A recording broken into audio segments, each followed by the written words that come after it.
The first person that they announce is Ricky the Dragon Steamboat. Doot doot. Hmm? Oh, I was just making steamboat sounds. Go on. Oh, okay.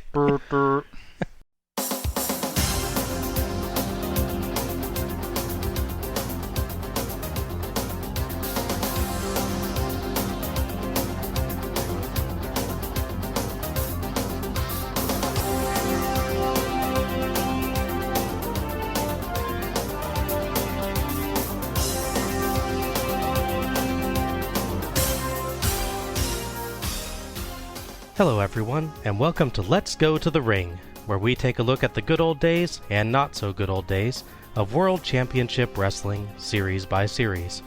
I'm your host, Bob Moore, and I'm joined by the world's leading authority on the possibility of dropkicks from the top rope, Dr. Alec Bridgen. If you have questions, I don't have answers. And the world's leading authority on the mental health effects of fabulous Freebirds matches, Dr. John Mullins. They go on forever. Maybe it should be the leading authority on the time-space dilation effects of Freebirds matches, huh? Yes. He loses all sense of time and space. Tonight, we're taking a look at Starrcade 91, Battlebowl, the Lethal Lottery. Starrcade 91 was held on December 29th, 1991 in the Norfolk Scope in Norfolk, Virginia, in front of 7,600 fans, with 140,000 pay-per-view buys. Now, interestingly, we were last at the Norfolk Scope in Starrcade 88. At the time, we saw about the same number of pay-per-view buys, but had 10,000 fans in attendance. So, same building, less people. That's probably not a good sign. They probably got rid of chairs to save money.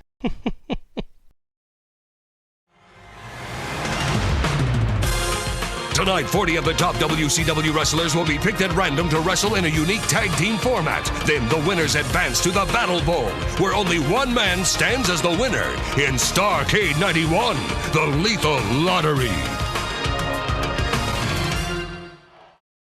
The show opens with a CG animated ring, which tilts up to reveal the WCW logo. WCW is on the cutting edge of technology here, at least in 5-second increments. I shudder to think of how long a 5-second CG thing took to make in 1991. Those are taking 6 hours to render. Yeah. At least. Yeah, it's being very generous. I think, is this about the time The Abyss came out? Sounds about right, yeah. I think it took them 6 months to render the entire movie, so... Whoa. It was something unreal. I'd have to look that up, but... Yeah, and I forget when Reboot came on for the first time. That was a little later in the 90s, I think. I think so, yeah. Man, I love that show. Not least because the hero was named Bob. Mm-hmm. Eventually there was two of them. Yeah, a rare case of a Bob as a hero instead of a evil, vile businessman. That's true. We cut to wrestlers fighting in the background as the names of wrestlers participating in the Lethal Lottery flash on the screen. Except oddly, Oz, Kevin Nash, is listed, but he sadly never shows up on the show. Aw. More understandably, the Diamond Stud, Scott Hall, is listed, but he's injured, so someone else will be taking his place. It's kind of a weird coincidence that it's Kevin Nash and Scott Hall who are both listed but not actually participating, isn't it? That's true, yeah. It's two wrestlers, and it just happens to be one of the most famous WCW tag teams in the future, the Outsiders. Now, I will admit, though, the name scrolled by pretty fast, so it's entirely possible that I missed somebody else. The Starrcade 91 logo spins onto the screen, and away we go. JR welcomes us to the show alongside co-host Tony Schiavone. They build up the Lethal Lottery concept. We'll have 10 tag matches. I guess I've been a bad person. And the winning competitors will advance to the final Battlebowl event, which is a 20-man battle royale of sorts, every man for himself. The competitors for the tag matches tonight will be decided by a quote-unquote random drawing. For Battlebowl, we have 2 different rings set up next to each other. I'm going to call the one by the ramp Ring 1 and the other one Ring 2 if it matters tonight. So to be clear, you're better at differentiating between the rings than you are with Doom members. I'm only good at separating between members of Doom or Russian assassins when JR is good at it. That makes me sad. You wish the Russian assassins were on the show? I didn't say that. Okay. Okay, Okay, good. JR and Tony throw to Eric Bischoff with Missy Hyatt and tonight's commissioner, Magnum TA.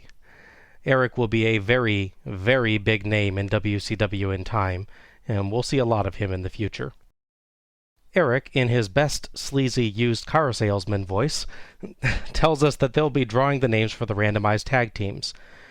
We get a shot of the stage as sparkly pyro goes off and a curtain slowly raises to reveal the wrestlers participating in tonight's event.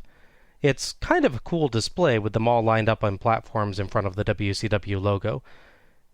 It'd be a cooler display if the WCW logo was actually, centered. Yeah, I don't understand what's going on with that logo. It might partially be the camera angle, but it definitely looks like it's off a little bit. It's not a full WCW logo. It's designed to look like it's sitting flat against the floor. It's literally the same thing that they used last year, I think, on the stage, where it looked slightly weird, but fine, with it set against the floor, but because it's got this like upward tilt, so the first W is cut off a little bit, but it looks like it sinks into the floor when you're on the floor. When it's suspended in the air, it looks like, no, you just took a katana or something and sliced off a good quarter of the W. Yeah, some sort of rhombus or something. I don't quite get it. Branding. Yeah. Eric introduces Missy Hyatt and Magnum TA, and Magnum reaches in to get Missy Hyatt the envelopes to select the first teams. I'm still not clear why he's only the commissioner for the night. Like, he's not regularly the commissioner, is what it sounds like? I guess not. So, our first match drawn tonight is Michael P.S. Hayes and Tracy Smothers versus Marcus Alexander Bagwell and Jimmy Jam Garvin. We're starting right out tonight with the Freebirds, John. Nothing like starting on a high note, huh? Yeah, well, I just hope they don't fly away. I'd think you would hope for them to fly away after last time. Yes, that's true. It's kind of like if in Willy Wonka, instead of walking through several rooms, then go on the boat ride, they just walked in right on the boat ride. Mm-hmm. You just go right to the boat. And also, right away, it seems pretty darn unlikely we'd get this particular matchup at random. Not impossible, but pretty unlikely. Tony points out that Garvin seems totally fine with fighting Hayes, while Hayes seems somewhat more reluctant. Smothers and Bagwell start with a stalling match, followed by Bagwell largely dominating as Smothers generally stalls by yelling at the crowd and accusing Bagwell of cheating. The crowd chants for the DDT, which is used by both Hayes and Garvin. Be clearer, crowd. I noticed a weird green stain on the mat in Ring 1. Did they not clean these things, or is it just impossible to get what I assume might be Muta's mist out of the mats? Which is weird because he hasn't been on a show in months, from what I understand. Yeah, I assume maybe it's just that impossible. There's a weird spot after Bagwell hits a lot of moves where Smothers, unprompted, does this big theatrical fall. It kind of looks like he was taking a dropkick that Bagwell didn't throw or something, but it could just be him selling fear of the fired-up babyface. It's a weird spot, anyway. Smothers' stalling continues against Garvin, though we get a little more content with Hayes reluctant to support Smothers against his usual partner. Garvin atomic drops Smothers over the top rope, but there's no mention at all of over-the-top rope DQs tonight. Bagwell is tagged back in, and Hayes is finally tagged in, doing better, but once Smothers is back in, the match turns against his team again. There's a kind of nice bit of commentary as Tony points out that the teams have to be careful, or they might win early matches but go into Battlebowl injured, and JR adds that teams in the early matches have an advantage as they'll have much more time to rest. That's true. Sure. The Freebirds eventually do get tagged in against each other, and the crowd gets really excited. They have a friendly competition, just grappling and trying roll-ups, nothing that risks injuring the other, and they do a lot of strutting and applauding for each other. Back to Smothers and Bagwell, and we get some actual action out of the two until Bagwell slugs Hayes, for unclear reasons, and an angry Hayes jumps in and slugs Bagwell hard. Garvin gets in to try to calm things down, and Hayes instinctively slugs him too. The Freebirds argue as Smothers tries a weird rotating splash off the top rope on the prone Bagwell, but Bagwell gets his knees up. Bagwell hits a fisherman's suplex for the pin. The Freebirds make peace after the match. Yeah, lots and lots of stalling. Yeah. That's my big takeaway on this match. From what I understand, Tracy Smothers, who's one half of the Young Pistols, had recently turned heel. So maybe he's just not good at being a heel. Like, he's been faced so long, he doesn't know what to do. And he's like, well, the only thing I can think of is to just stall and just complain. Mm-hmm. Which I guess makes me hate him, so in a way that worked. It just didn't make the match interesting. Mm-hmm. I will say at least the hook of the Freebirds battling each other did pay off. That said, it's kind of weird that the ref sees them all staying in the ring in the corner and just lets everything go on like normal. It's like, yeah, rules. This is an important show anyways. It just took way too long to begin, and this is just an odd way to start the show. Yeah. I think they were just buying time to get everyone set up for everything else. Yeah. Could be. They had some spots where they were trying to get the crowd involved. It was just a warm-up. I think towards the end they had some crowd participation, so that match progressed normally until there was an outcome. Mm-hmm. Yeah, this one I felt was a pretty poor opener.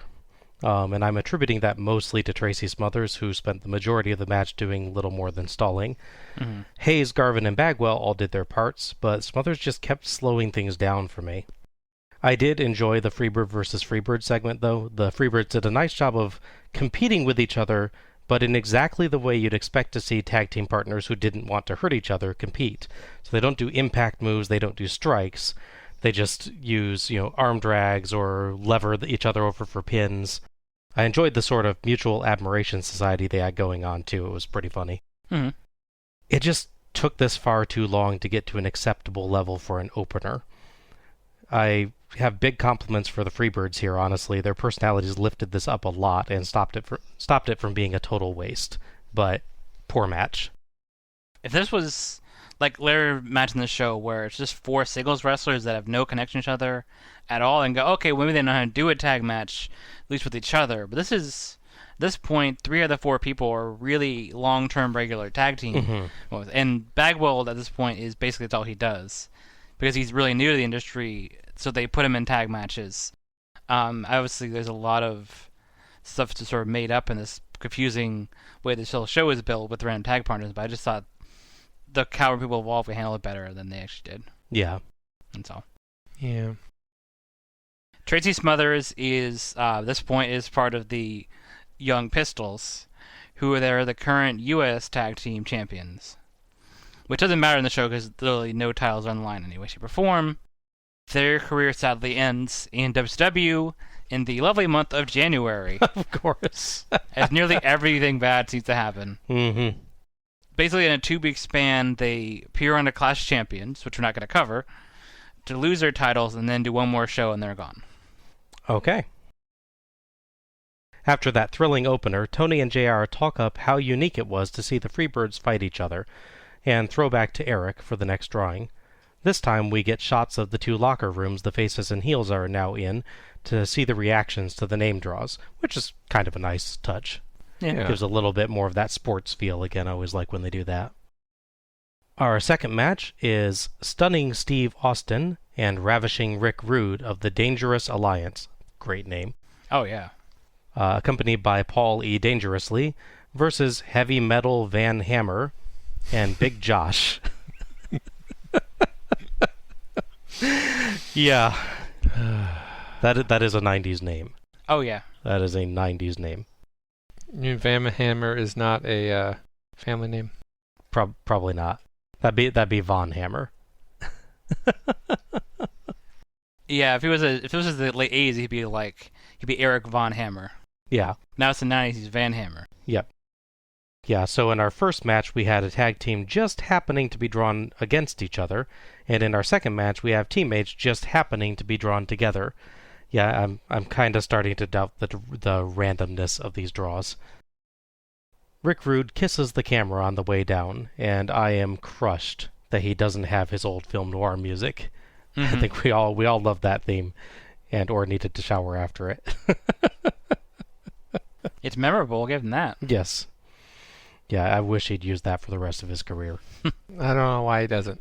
Yeah. It is also enormously weird to see the future Stone Cold Steve Austin like this. Yeah. 1, he has hair. Yes. 2, no goatee. That's true. 3, some of the loudest trunks you will ever see. Yeah. I feel like when they were coming up with the WWF look for him, they just looked at this and said, let's do exactly the opposite. Yeah, pretty much. Yeah, it's if you're used to Stone Cold Steve Austin, bald goatee, black trunks, leather vest, flip the bird and all that. It's nothing like this, where he has long blonde hair and bright, multicolored neon tights. Yes. What'd you call them? The Saved by the Bell pants, I think I believe, yeah. They look like a Saved by the Bell logo, yeah. I think that's appropriate. John, had you ever seen Austin with this look? No. In fact, I for a long time during the match, I was just sitting there incredulously like, this is not him. This cannot be him. But, the mannerisms and the movements, they all align. Yeah, you can tell once you watch him. But when he first comes out, you're like, who's that? He has the same name as Stone Cold. Is there a second Steve Austin? To be fair, technically there is. That's the $6 Million Man, but still. Yes. He was not a wrestler. He just has a different body type. Yeah. And part of that may be due to age. The neck injury and everything that he ends up with in the early part of his WWF career. I'm sure that changed his routines and everything. Yeah. So his look ends up a little different there too, but he's a markedly different wrestler during this period in his career in both look and the actual moveset. His mannerisms are similar, but a lot of the moves that he does there's a much more wrestling focus, where the later Austin is brawling one. Mm-hmm. Absolutely. Yeah, it's an interesting transition to see. You'll see it throughout the shows of less and less hair. Yes. And then it slowly goes, I can see it now. Mm-hmm. A couple years from now, you'll be able to spot it more easily. He just has such nice hair. Yeah. I'm sure he misses it. Hammer has control with his raw power to start, with Austin unable to use his better technical skill to get advantage. Hammer even counters out of a front face lock into a hammer lock. A Van Hammer lock? Mm-hmm. A me lock. Austin eventually uses speed and a ton of snapmares to disorient Hammer and gets Rude in to take solid control. Rude and Austin trade off to keep Hammer down, with Rude using heavy strikes and Austin hitting a nice gut-wrench suplex. Rude tries to keep Hammer from getting to Big Josh, but Hammer lifts Rude up and pushes him back to get the tag. There's a great bit as Big Josh knocks Rude down and runs on his chest, the log roll that's called, but Rude no-sells due to his chiseled abs. Josh tries a few punches to the abs, but Rude ignores those too. That got me laughing pretty hard. Yeah, I commitment to that aspect of the character. Yeah, just flexes. Yeah, oh, you can't stop me. that would not work with my abs. He knows the iron shirt technique. Yes. Josh eventually gets smart and clotheslines Rude in the face instead, and he does well against both Dangerous Alliance members, keeping them off balance and even dropping Austin onto the top rope, a move Austin himself likes to use. Hammer gets back in briefly and gets another Van Hammer lock, as JR notes that he's, quote, keeping it very elementary. With Josh back in, he grabs Austin from behind, but Austin charges to the ropes and ducks for Rude to hit a nice clothesline. Pretty cool spot there. Mm-hmm. Austin and Rude trade off, giving Josh a beating, working together and using Hammer to distract the ref.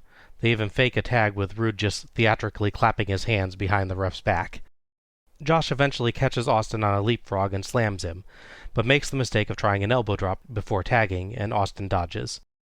Austin chokes him on the ropes, and Paul holds Josh for Austin to try to jump on his back, but Josh dodges, and Austin hits Paul. Josh tags Hammer, who gets a pretty nice power slam and a belly-to-back suplex, as JR notes that there's little finesse in him. Hammer continues dominating, but Rude sneaks in the tag when Hammer whips Austin to the ropes. Unaware, Hammer goes for a move on Austin, but Rude comes in and hits the Rude Awakening for the pin. I'm kind of wondering why this wasn't the opening match of the show. Because, you have strong story, you have the Dangerous Alliance actually together, you have a very strong team dynamic. It really fits into this whole story they're trying to go for, ignoring the statistical improbability of the two being on the same team together. Yeah. But you get that contrast of the well-oiled machine, to use a cliche, and the two singles wrestlers together. Personally, I liked everyone but Van Hammer in the match. Just being very nice. Big Josh didn't have a whole lot going on, but what he did was done well, and his little log roll thing, he had a whole spot there. Yeah. So he gave his part to the match. I definitely liked the heelish victory they did, the blind tag and distracting the referee and all that. That really played to their characters really well, and I think definitely the right team win. Mm-hmm.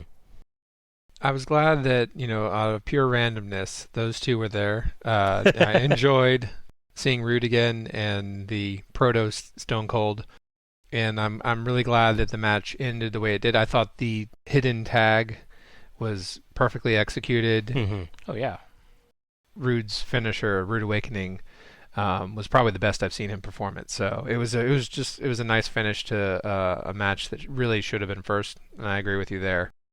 Part of that might be because it was also felt like there was a natural progression for the whole match rather than stalling, and so it was by and large 100% improvement over the last one.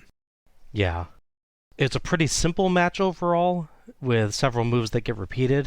Mm-hmm. Austin hits a lot of snapmares, Hammer goes back to the hammerlock, and there's a lot of basic striking, but it really keeps moving. And like you guys were saying, it really builds. There's a decent story there, I think you were mentioning, Al, of Josh and Hammer not really knowing how to work together. Yes. Well, Austin and Rude really have had a lot of practice. So Hammer and Josh seem to really just try and fight individually and only tag when they get in trouble, while Austin and Rude keep up more of a steady stream of tags and use them tactically and work together. And yeah, they worked in a few very fun ideas for spots, Rude's invulnerable abs being the highlight of the match and possibly the highlight of the night. That was really a great idea. A fun but pretty basic match, nothing exceptional, but not bad. Really good ending, though. I will definitely agree with you there, John. That was impeccably timed and very, very smooth, especially by Rude on it. Oh yeah. I actually almost missed the tag the first time. He snuck it in so well. Yeah, so I think I'm with you guys. I have no idea why this was not the opening match. It's like this one got me charged up. The actual opening match, I was like, I think you could testify to this out when we were watching that one together. I was like, oh my gosh, do something. It's still going, yeah. Yeah. So yeah, much better match for the second match tonight.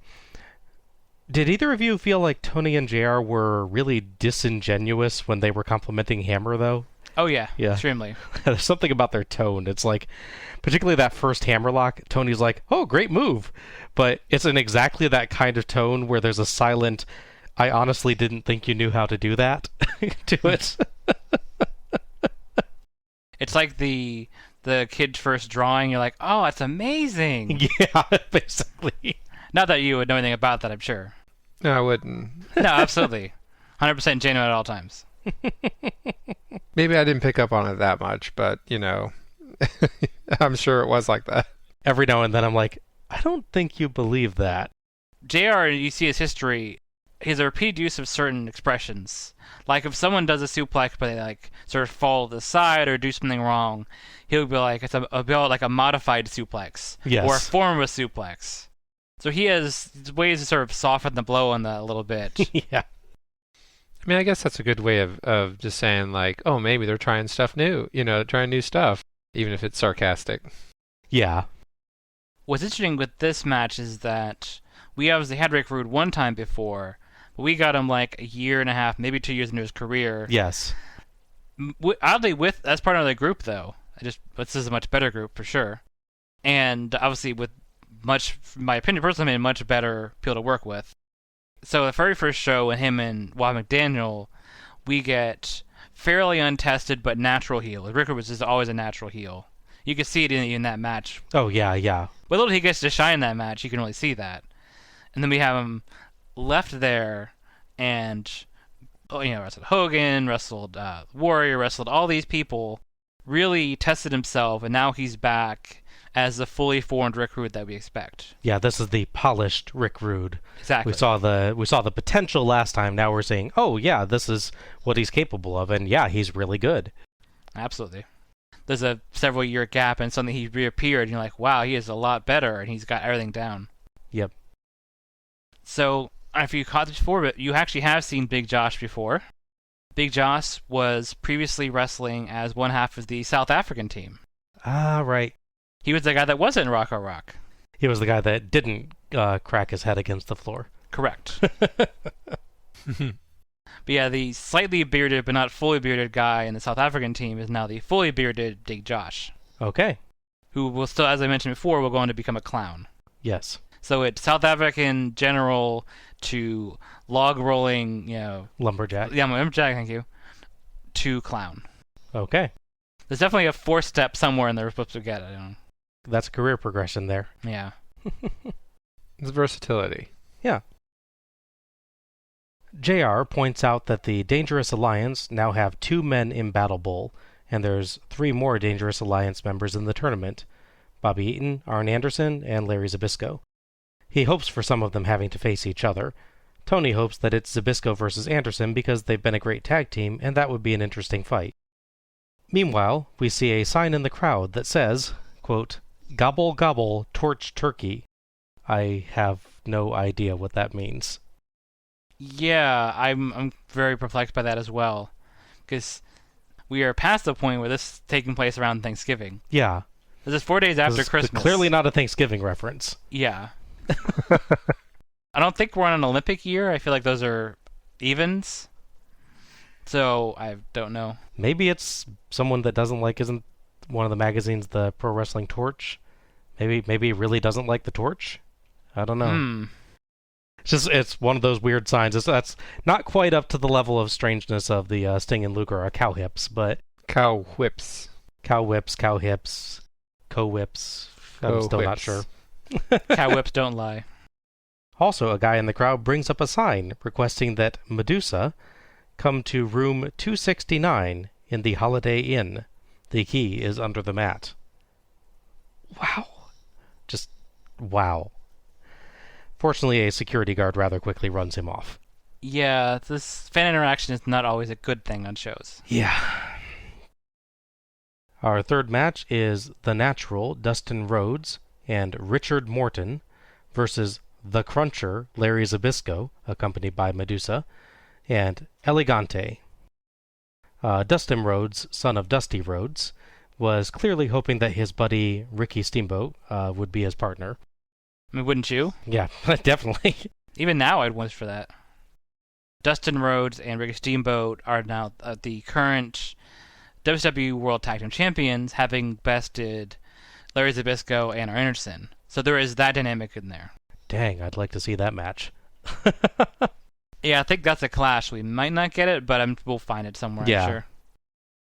This is evil heel Ricky Morton. Yes. As Richard Morton.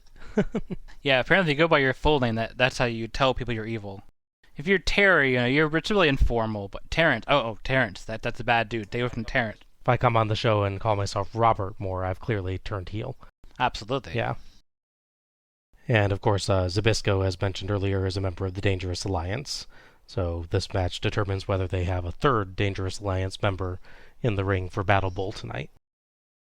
Elegante is one of those guys I always felt who's big, but not really impressive big. He's more elongated than he is massive. You sure it should be elongante?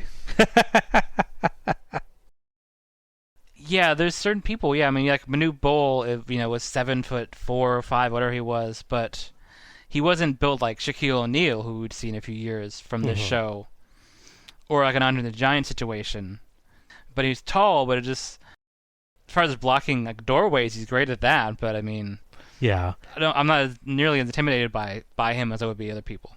Yeah, you have like you said, you have Andre, you have Big Show. Those two are like, you feel the true like the giant about them, where it's just like everything about their size is just like impressive. And then you have guys that are very tall, but they don't have that like sense of weight or that sense of power about them. That's where I think Elegante kind of lacks. I mean, he's a little less imposing, but when you see the comparison, when he picks him off the ground, the effect is there. Yeah, true. As they're coming down the ramp, Medusa taps Zbyszko on the shoulder and points out Elegante coming behind them, and Zbyszko flips out and scampers into the ring. Zbyszko talks strategy with Elegante before the match, and amusingly climbs up on the ropes to be closer. There's clearly some kind of disagreement, and a frustrated Zbyszko goes in to start the match. Weirdly, I noticed they used different corners of the ring than usual. They did, yeah, I noticed that too. Yeah, it it doesn't affect anything really. It's just... I mean, I guess maybe they got confused because they're changing rings every other match too. So it's yeah, like, possible. I don't think it was an intentional thing. Zbyszko struggles against Rhodes starting out and tries to convince Elegante to slug Rhodes from outside, but he gets ignored. Rhodes tags Morton, and Zbyszko tags Elegante, so Morton quickly scampers back to his corner and tags Rhodes. Rhodes gives a resigned look and gets back in. Rhodes can't knock Elegante down, and Elegante slams Morton when Morton tries a quick run-in. A slam to Rhodes too, and JR notes that Zbyszko is yelling, almost sage-like advice. Get him! Tag back to a reluctant Zbyszko, and he keeps advantage, including a nice swinging neckbreaker that nearly gets 3 until Morton saves. Nice unexpected spin kick, too. Yeah, true. Zbyszko keeps yelling to Elegante to help from outside, but Elegante just ignores him and yells at Medusa when she weighs in. Rhodes hits his dad's bionic elbows to stun Zbyszko, and starts fighting back. But Zbyszko throws him away on a bulldog attempt and tags Elegante. Zbyszko yells at Elegante to get Rhodes while he's down, but Elegante is far too honorable for that, so Zbyszko slaps him in the face. Realizing his mistake, Zbyszko drops to the floor, but Elegante reaches way down and grabs him, throwing him into the ring. Elegante whips Zbyszko into a slightly mistimed double drop kick from Morton and Rhodes, and that gets the win. Elegante shakes hands with Rhodes and tries to shake hands with Morton, but Morton walks away. This is an interesting match because it's definitely built around Larry Zbyszko trying to make everything work, I feel like. Mm-hmm. Elegante definitely doesn't have a whole... He's not... I'm not going to say he's worthless, because he's definitely not worthless. I'm trying to pin this in a way. I mean, I don't think he was very good. And to be fair, he's an Argentinian basketball player hired for the Atlanta... I think it's the Atlanta Hawks, I believe it is, the basketball team. I'm bad with those. Basically, he wasn't good at running back and down the court because he's 7 foot tall and his knees weren't great. Mm-hmm. So they're like, well, we have this guy, we pay him a bunch of money, what are we going to do with him? Oh, let's just slap tinfoil on him and call him Elegante. So I don't blame him for not being good because they clearly wanted to use him. So it's not like he didn't try to be good, it's just he didn't have an opportunity for that. They work around him really well. They let him do a couple spots he can do, but the bulk of the match is keeping him out of it and building the story around him not wanting to be in and not doing things. When he actually does his stuff, it's good, so I'll give him that. Mm-hmm. But it's definitely Zbyszko that drives the whole thing. He has constantly arguing with him, trying to get him to do stuff, and obviously doing the workload of the match on his side. Kind of a shame that everything but the actual timing on the double dropkick is really good. The pull him into the ring, solo as Zbyszko, and he's thrown in. Obviously, the issue is that it's Richard Morton and Dustin Rhodes as opposed to Richard Morton and his normal tag partner, who I'm sure even now, literally just had a match like 2 weeks ago for the NWA, probably have the timing down to perfection. Because you mix these people up and wanted to do a spot they don't really do together, it doesn't work as well. Mm-hmm. Like we had this with the last match with the sort of mismatched Rock and Roll Express with Thomas Rich, we have the inevitable comparisons to the Rock and Roll Express, which are just hard to live up to. Yeah. Hey, you guys are way too rough on El Gigante here. Again, this is the first time me seeing him, so my expectations are being formed. Like I have no preconceived notion of what he's capable or incapable of. Sure. Zbyszko reminds me of just like an agitated animal, like something that's just yapping at you, and I appreciate we've had another Starrcade where we had respect between some other members, and they allowed them to get up, and so I respect that. Mm-hmm. I'm cool with that. And there was a lot of spots where he just picks up people and tosses them around. I enjoyed that he just picked them out of the ring, from the outside, and threw them in. And everyone won except for Zbyszko. Yeah, I think they use Elegante very, very well. This one, I think, is booked to perfection, using him in exactly the right way. Like you said, Al, they give him exactly what they know he can do. Mm-hmm. They use his size very well in this one. That spot, John, like you mentioned, of him dragging Zbyszko back in the ring, even though Zbyszko had dropped to the floor, that is a real highlight tonight, honestly. It's a great bit. For me, this was a lot of fun. I really enjoyed this match Almost all, in my case, due to Larry Zbyszko. There's not a ton of actual action, but it comes off way better than the first match because there's a story to the stalling. It's all about Zbyszko not knowing how to work with a good guy as his partner, and it's genuinely funny seeing him get more and more frustrated trying to get Elegante to do anything even remotely heelish.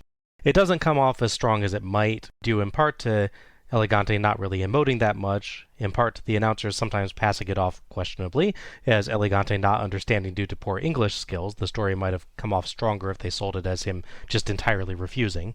Yeah. And honestly, it's a little weak because the stuff Zbyszko's trying to get him to do sometimes seems pretty minimal, telling him, hey, hold your knee up, I'll slam the guy into it, which we see other face wrestlers do across the night. But he refuses even that. I think it'd be better if Zbyszko were doing things like trying to fake a tag or things like that. But still, Zbyszko's performance is really great. Elegante is basically a very nice prop for the rest of them to act around, and Rhodes and Morton are fine, but largely just play the role of the other team in this match. Their characters don't matter that much to this, though Morton does get a funny spot or two. It's the Zbyszko show, but fortunately for me, the Zbyszko show was really fun. No, I can see that. Larry Zbyszko does not stay being a regular wrestler much longer. About mid-1992, he decides to retire and become a commentator, which obviously we will see and hear from him a lot more on that. Now, that said, he is kind of brought back in every once in a while for matches. I think we'll even see at least one of them on Starrcade run, if I remember correctly. I think it's Starrcade 97 he has one. Right. But for the most part, he's retired to do commentary, play golf, and constantly bring up the fact that he plays golf on commentary. JR and Tony talk again about the Dangerous Alliance's chances tonight and whether the remaining members, Arn Anderson and Bobby Eaton, might end up together. We go back for the next draw, and as we do, we see Zbyszko going back to the locker room and arguing with Richard Morton. Our next match is the World's Strongest Man, Bill Kazmaier, and Jushin Thunder Liger versus Diamond Dallas Page and Mike Graham.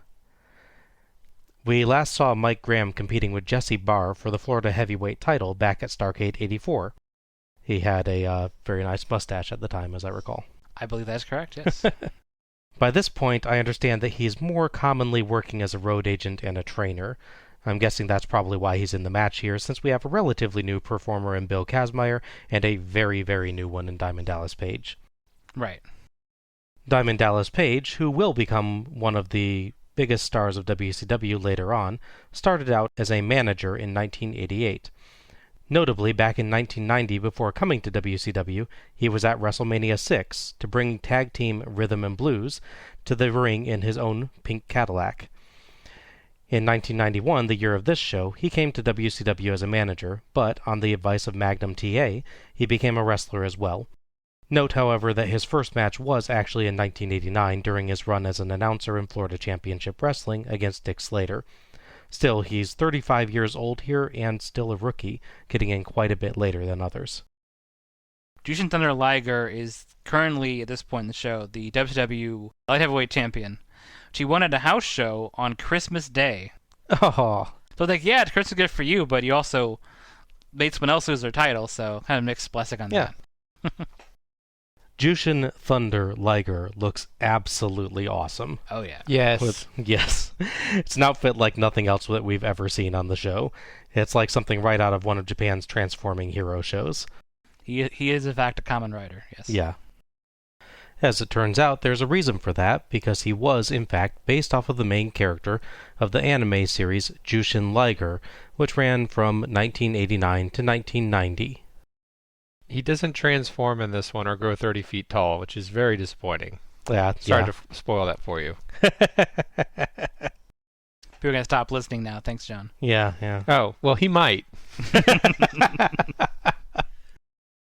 Liger and Graham start out with quick wrestling encounters, mixed in with some snappy spin kicks from Liger. Graham seems to mistime his fall on a head scissors and comes down pretty badly, but Tony nicely covers by saying he was trying to keep his vertical base. Liger tries a cartwheel into what looked like either a flipping kick or another head scissor, but Graham just steps back and lets him flop, then tries a pin for two. Liger seems frustrated and tags Kazmaier. Kazmaier throws Graham around, and Graham tags Page, who offers a test of strength, but then just smugly kicks Kazmaier in the gut. Things quickly turn against him as he can't even move Kazmaier with anything he tries, and Kazmaier catches him on a crossbody, carries him around, and dumps him on the mat. Page finally manages to throw Kazmaier over the top rope, but Kazmaier grabs the ropes and flips back in. Really impressive to see a big guy do that. I was genuinely surprised to see that happen. Yeah. You and I were both, our jaws kind of dropped while we were watching that. Like, I did not see that coming, yeah. That move incidentally is called skinning the cat. I've not been able to find out why. It's a calisthenics move, but sites I read also had no idea why it was actually called that. It just seems to be one of those names that's always been around and no one has a clue where it came from. Yeah, I can't think of a context that makes a lot of sense in. Tony rightly notes that with his size and ability to flip back in like that, Kazmaier might be a favorite in Battlebowl. Kazmaier continues dominating, but Page dodges a splash and wears the big man down. The teams start trading off, with Liger and Kazmaier mostly dominating. Notably, Kazmaier has no problem raising his knee for Liger to ram Graham into it. I bet Zbyszko wishes Kazmaier was his partner now.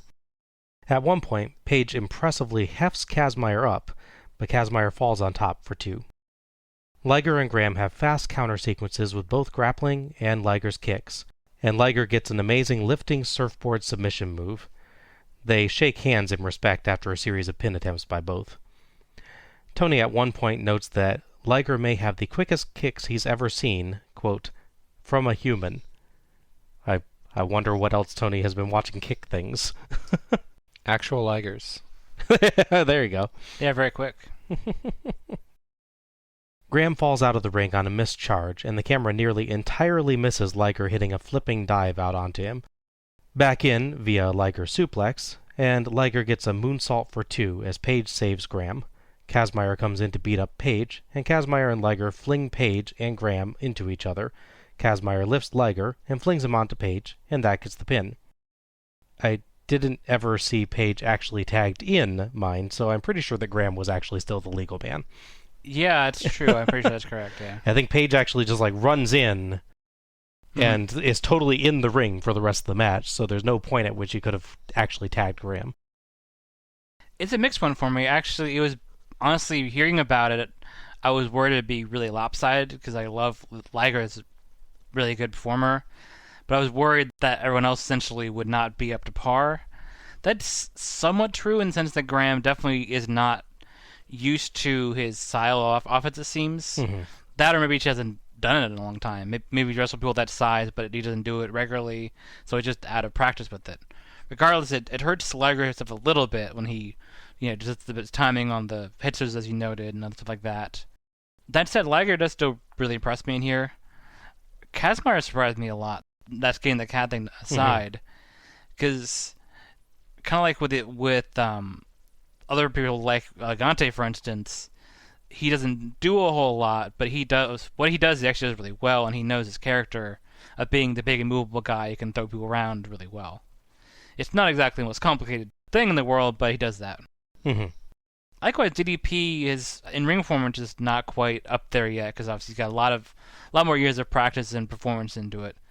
But he really does the heel, especially the cowardly heel, very well in this match. He has his character down already. Yeah. Immediately. Yeah. Basically, he's ready to go. Yeah, exactly. It's half of the DDP performance, as the heel anyways, that you expect. Just once you get the full package, it'll be even better. Mm-hmm. I also liked that, just like the previous match, it was a double team or tag team move that did it. I like that they're building that tag team moves are winning the matches and not just single wrestler moves that don't really build the story. Yeah. Okay, we saw different matches, because Okay. this is amazing. It's team cosplay. You have the most human version of a Goron and some Japanese robot fighting 2 humans. True. Okay? Yeah? I enjoyed a lot of the athleticism. Thunder Liger, Kazmaier was impressive. I mean, just the physicality of the character. No, sure. You called it an elevated surfboard? Yeah, where he kind of wraps Graham up and lifts him above his head with the... Yeah, Liger does that, and I'm wondering the whole time, I'm like, why isn't the ref counting him? Because his shoulders are down while he's It doing kinda the does look submission. like- yeah, I'm like, true. okay, we're doing this little table press or whatever it is. and like his shoulders are down. I remember, other matches where the guy that was doing the submission hold got counted out, and I was just curious why this one specific move wasn't part of those same rules. Because they knew he wasn't supposed to lose via pinfall. Yeah, probably. But like a lot of great teamwork for. Is this the first time they've ever paired up? I would imagine so. I believe so. Yeah. To my knowledge, this is the first time. Yes. Yeah, they did a great job with throwing two people from the ropes, having them collide together, and having another duo finisher. It reminds me of, honestly, it's like a Chrono Trigger like multi attack. For those things, like where if you just happen to do the right two super moves, then they have some sort of finisher. Nice. That's what I got from this. This is totally some RPG stuff. So I enjoyed it, to say the least. Just to be clear, I did like the match. My point was that I thought it was going to be really bad. Because like Bill Kazmaier is someone that's not talked about highly. So seeing the actual match surprised me because it was so good. Okay. I just didn't think you had the level of excitement that was needed. Yeah, this was the best match so far tonight from a technical standpoint by far. Graham has slowed down a bit since we last saw him, but he clearly knows what he's doing in there. And Liger has 1,000,000,001 awesome moves to pull off. They do seem to have a miscommunication or two starting out, but they quickly get used to working with each other, and they have a number of really nice exchanges. The one complaint, I think, is I could sometimes see Graham getting ready for the next spot, like prepping to make sure his hold is right, or to let Liger flip over him, in a way that's a little bit more obvious than normal. I think it's just a matter of being out of practice or having slowed down a bit with this being later in his career. He was still, I think, a very good choice among those that they had to go up against Liger.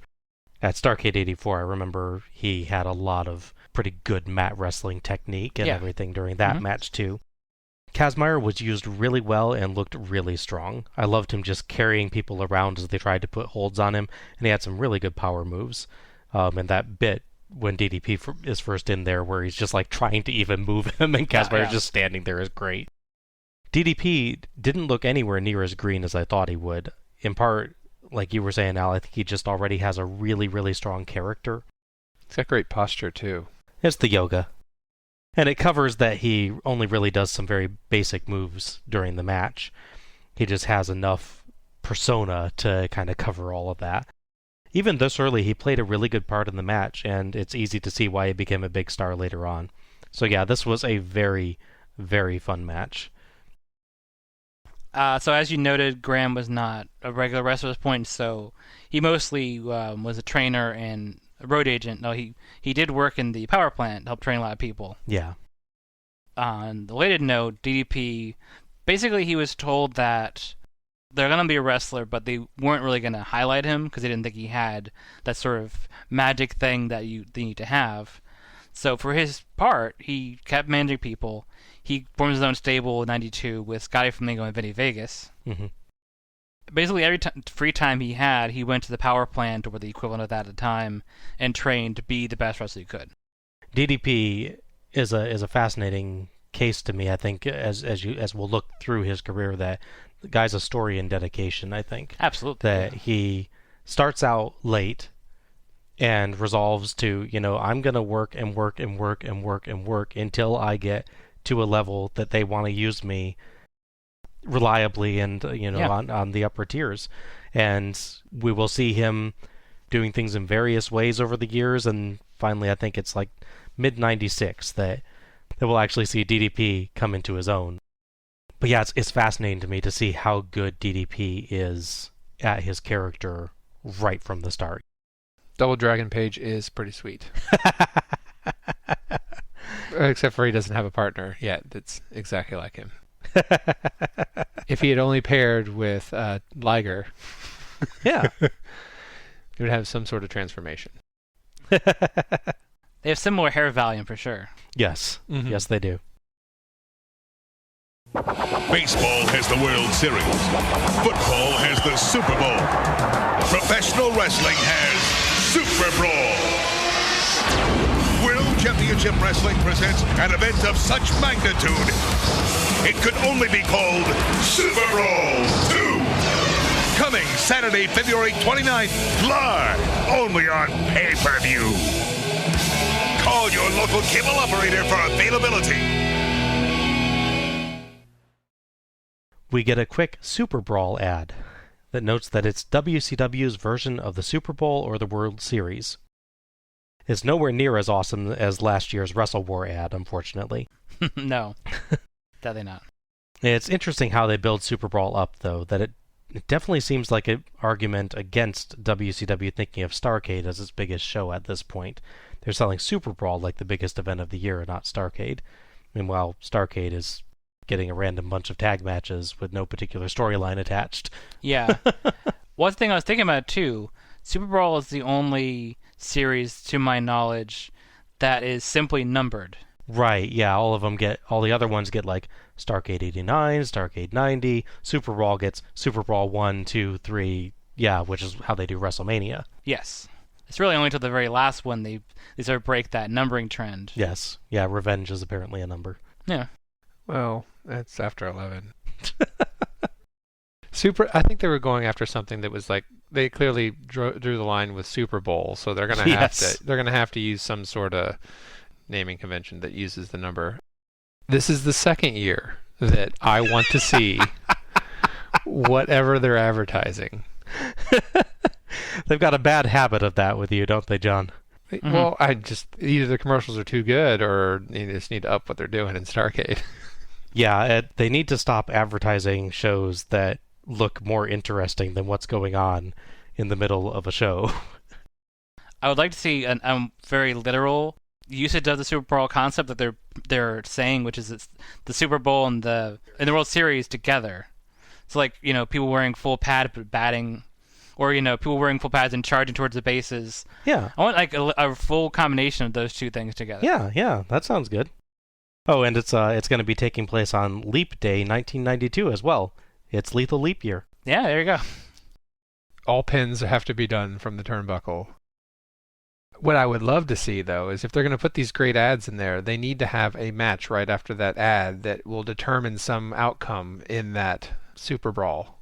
That's a great idea, yeah. If you did it as like, watch Super Brawl coming up, and then you use that, you reinforce that by saying, here's a match that's determining, who's in this and this at Super Brawl. Mm-hmm.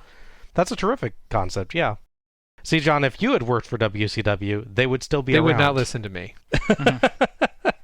I will say one thing in Super Brawl as well. If it is on Leap Day, and this is WCW, we know they love hiring celebrities, they should have had Scott Bakula as a guest ref. Yes, they should have. I'm in favor of more Scott Bakula on any show, basically. Oh, yeah. They're not that enterprising.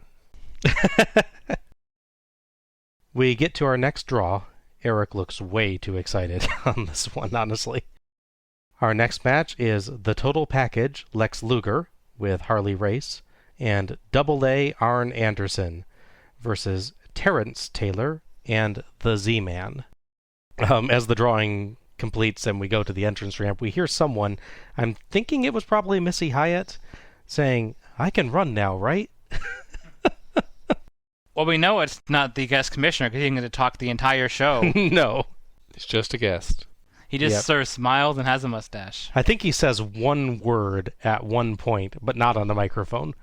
They should give him the final word like they did with Gordon Solie. Go, well, just cut away. Lex Luger is currently World Heavyweight Champion and turned heel to win the title, and gained the aid of former champion Harley Race, so he's now using Harley Race's pile driver as his finisher. Yes. Rather than the torture rack that we still have not actually seen successfully used once. Well, Luger's a heel because he has, not only is he Harley Race, he also has Mr. Hughes. So he has two managers. Yes. He is doubly evil. And, of course, Terrence Taylor, as we mentioned last time, has turned heel since the last show. Yes. Formerly Terry Taylor, he's now Terrence Taylor, and has been part of the York Foundation as the tailor-made man. Now, the thing with him is apparently the last few months they're teasing a face turn. Like, he doesn't like working with the York Foundation, but he also doesn't quit the York Foundation. Yeah. So that affects his match in a lot of ways because I think the crowd not sure he's a good guy or a bad guy. And they definitely play with that during the match. Yeah. The announcers mentioned that a lot. Yeah. Taylor, on the ramp, looks back to see Z-Man coming out and gets a great, almost pained expression on his face. Kind of a, oh no, not that guy. Taylor and Z-Man yell at each other as Race discusses strategy with Anderson. Luger has banana yellow tights tonight. They really need like a logo or something to work better. Mm-hmm.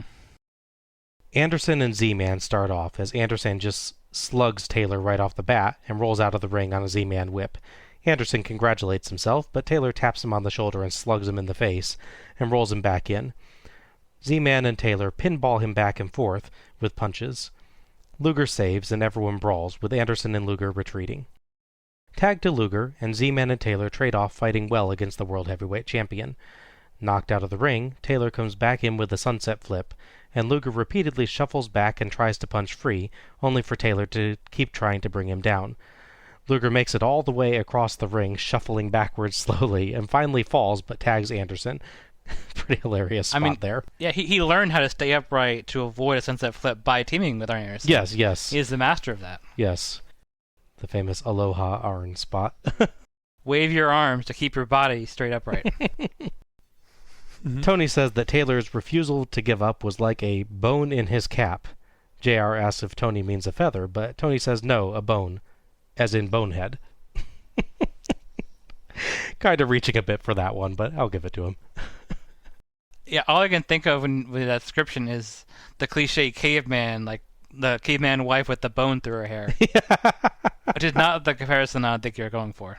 I hope.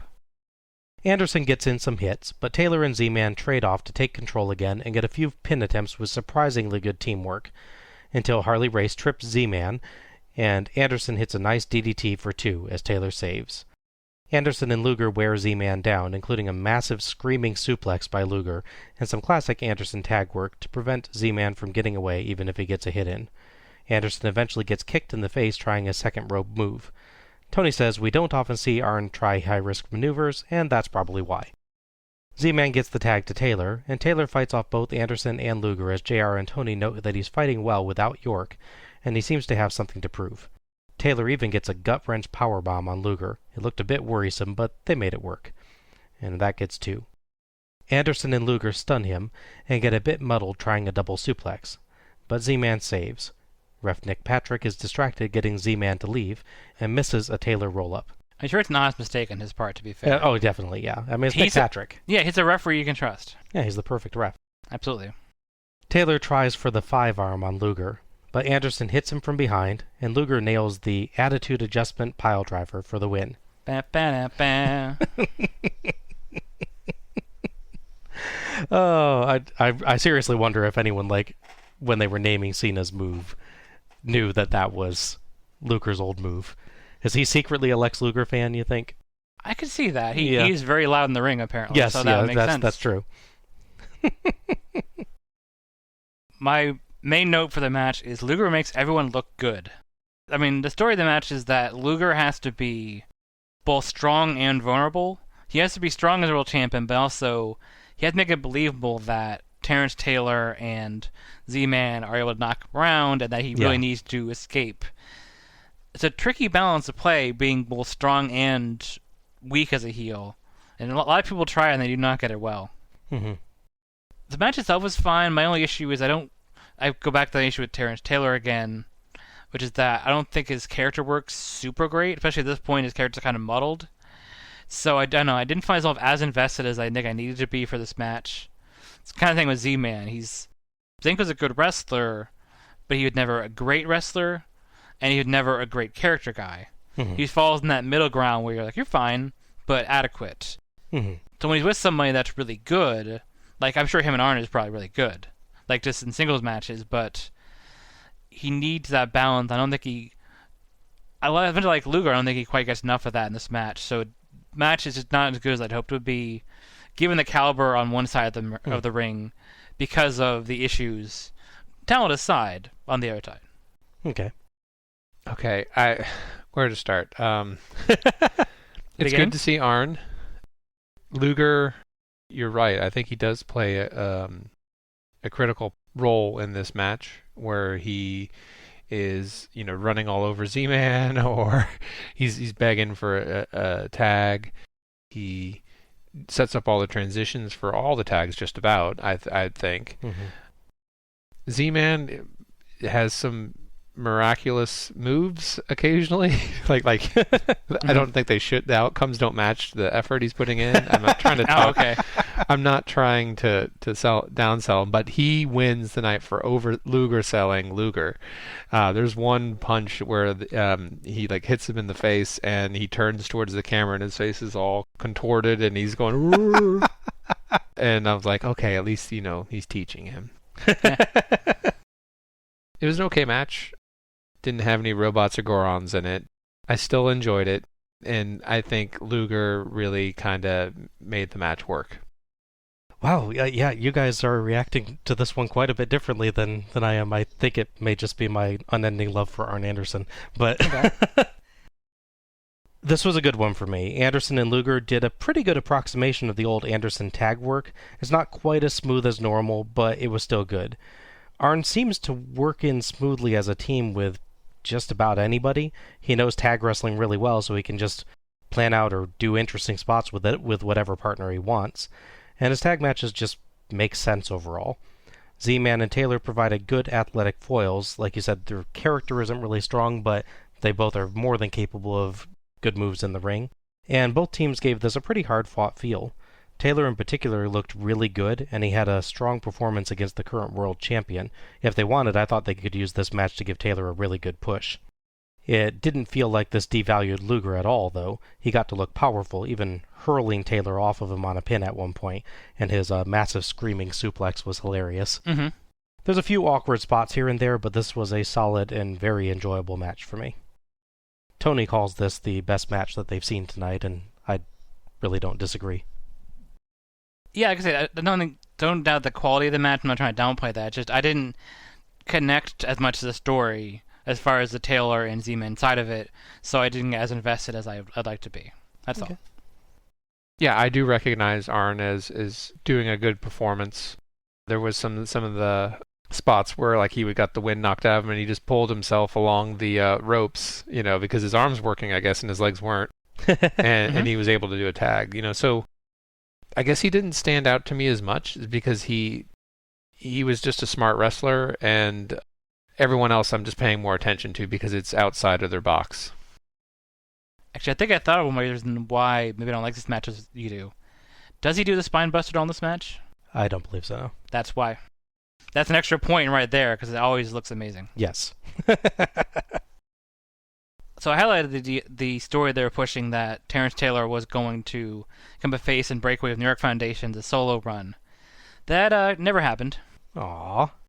He hung around for a while doing this, and they put him in a tag team with Greg Valentine. Okay. Which is not a bad thing at all. The whole story is just kind of abandoned, basically. That's too bad, because like I said, they did a really good job, I thought, of building to a face turn here. They could have used this very effectively.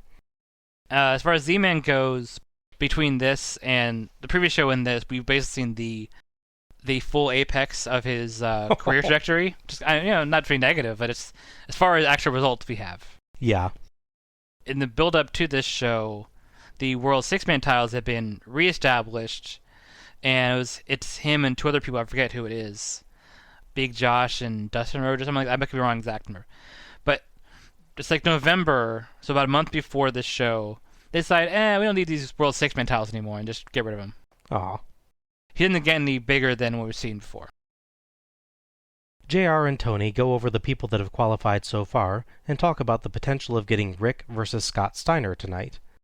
We go back to Eric and company, and Missy Hyatt says whatever name she just drew is great.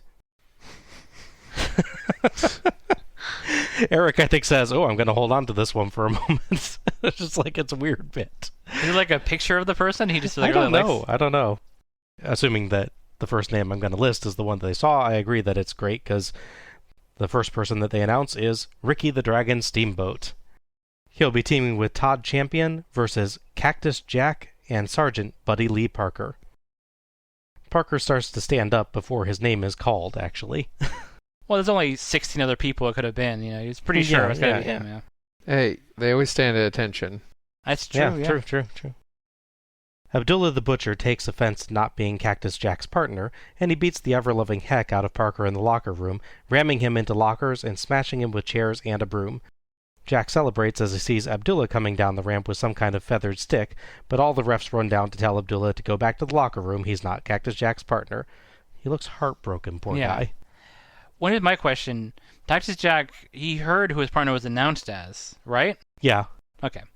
Yeah, Just it's announced over the loudspeaker. Yeah. He should clearly be aware that Abdullah the Butcher is not Sergeant Buddy Lee Parker. But I guess it's easy to confuse him. Yeah. Jack goes into the match without a partner.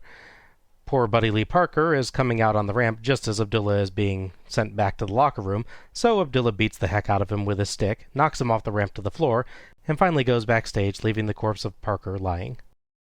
The Cactus and Abdullah thing, they're strong heels. They were used by Lex Luger to try and take out Sting, because Luger sees Sting as a challenger, so they're brought in essentially hitmen to take him out. Jack trades blows with Steamboat and rakes his eyes to get control. Choking Steamboat on the ropes, Jack makes really disturbing noises like a distressed pig. It's pretty creepy. Yep. Steamboat fights back, and Jack throws him over the top rope, but Steamboat skins the cat. No offense to Steamboat, but it's a little less amazing to see him do that than Bill Kazmaier. And Jack sends himself out of the ring on a missed clothesline. Steamboat dives through the ropes to tackle him down and smashes him into the railing. Back in, Steamboat lands some nice kicks and tags Todd Champion. Champion uses some more basic wrestling to keep control, but hits a really nice leg drop, good elevation there. The fans chant for Parker as he crawls down the ramp. Jack gets free of a bear hug blessedly fast by raking Champion's eyes and throws him out, then climbs up to the second rope and hits an elbow drop all the way to the floor. These sorts of things are why Mick Foley does not walk too well these days. That is true. They keep fighting as Parker crawls through the empty first ring and finally makes it to his corner. Champion tags Steamboat, but Jack tags Parker, then throws him into the ring. Steamboat power slams Parker and climbs up top. The crowd chants for Parker as he fights to his feet, only for Steamboat to hit a crossbody for the pin. So this one is an interesting one because it's very strong on story. Obviously, the Buddy Lee Parker thing is amusing because he has the unfortunate timing of not only being attacked twice, but also having their match conveniently be in the farthest ring, or ring 2. Yes. So he can't even just crawl to the first ring. You got to crawl through the second ring to get there. Yes. So taking into account that this is essentially a handicap match with Cactus Jack, it's actually still pretty fun. Todd Champion is certainly not going to win in Wrestling Observer of the Year awards, but kind of like with the Tom Zink kind of thing, he's okay. Mm-hmm. He has a generally good look. He just doesn't have anything super special about him. But his leg drop is really good. He has a couple of slams that are good. Having him there is not a detriment. It's not, Van Hammer, for instance. He's the litmus test. You're either Van Hammer or you're above that, basically. I liked the Steamboat Jack interaction. I've never seen Steamboat do a middle rope dive like that. Yeah, that was surprising. Because that's what Seth Rollins does all the time. I'm used to that, which might be where he gets that from. I don't know. And the camera angle was good for that too. Like, you just didn't expect it to happen. I also like that Cactus Jack did his second rope elbow as opposed to doing his second rope sunset flip he started doing later. Oh, God, yeah. Which is, even he agrees, is the worst thing he ever made. And at least he hit the elbow this time rather than his usual method of the guy dodging and him landing on the concrete, like knees first. Or being shoved off against the barricade as well. I find it funny, too, that he flips Parker into the ring. I know this is not how it works, but I like the think the idea that that's his normal tagging strategy. He does that with Duel the Butcher. There's picturing the visual of that. That would be hilarious. It'd be terrifying, obviously, but it'd be hilarious. But I like that it builds up to this silly thing of this guy crawling in the ring, and then the thing you expect to happen happens. Mm-hmm. But it's definitely Cactus Jack's match. Taking nothing away from Steamboat, who formed really solidly, and Todd Champion also formed pretty well. Mm-hmm. Just going to take a second to talk about Mick Foley. He is a wrestler that I actually know a bit about. I was interested in his stint in Japan, where he did nothing but crazy barbed wire and flaming things. Oh, yeah. It was nice to see him against Green Pants Guile and Steamboat Shatterstar. Until he did the signature Bang Bang or whatever, where he's pretending to do that. I still don't know what persona does what, because he sometimes, towards the end of his career, he just starts blending them all. Mm-hmm. Probably legitimately, given the amount of head injuries he's received. Yeah. Incidentally, neither one of us mentioned the fact that they referred to his bang bang as a double bang Oh, on yeah. commentary, which is like, That's no, true. No. don't ever say that again. Yeah. But no, Steamboat, initially I thought he looked a little bit overselling and less coordinated, but as the match went on, I guess he warmed up a little bit and was still able to do some of the finesse that I associate with him. Mm-hmm. That dive through the middle was executed perfectly. If not, it could have been a little bit better if they did a different camera angle, but it was a nice surprise. Mm-hmm. I was expecting a different ending. I was hoping that, like, for some reason, he'd get himself up and win, just because everyone's cheering for him and everything. I didn't think he was supposed to be a joke character or. Yeah, I mean, I will say it would have been a good surprise if, like, Todd Champion was in there. He, like, tried to pick him up and got rolled up. That would be pretty funny. I'll give him that. Be Yeah. the Horowitz wins type of thing. Yeah. I don't know if he's not a respected character or a wrestler or what, but, He's not a major character in WCW at this point in time. Yeah. He's really here to fill out because they had to have 40 people in the matches. I thought they just had to have one military-themed person on each team. Point. It was a nice finish. Steamboat finish is always good. I'm just disappointed he didn't run around the whole ring and do some more aerobatic stuff. I mean, what he did was great, but it's not what I was expecting. Yeah. For me, this was more of an angle than a match, but it was pretty fun. Cactus Jack is a good choice for this. He's a crazy enough character to fight on his own, and a talented enough performer to make the match interesting. Steamboat got to show off some nice moves, but this definitely wasn't enough Steamboat content for me, like you, John. I didn't get to see much of Champion, but what we got here was basic but decent. Spectacular leg drop, though. The Parker angle was very funny, and the crowd clearly got in on the gag pretty fast. I do have one complaint, and that's that I think it would have fit Steamboat's character better to just not tag out until Jack actually had a partner, rather than take a numbers advantage. It feels a little weird for kind of the very honorable hero Steamboat to be like, yeah, I'll totally go 2-on-1, But it's a minor complaint, and it wouldn't have fit the storyline that they were going for here. Still, I would really like to see Steamboat versus Cactus Jack as a singles match. I think that could be really fun.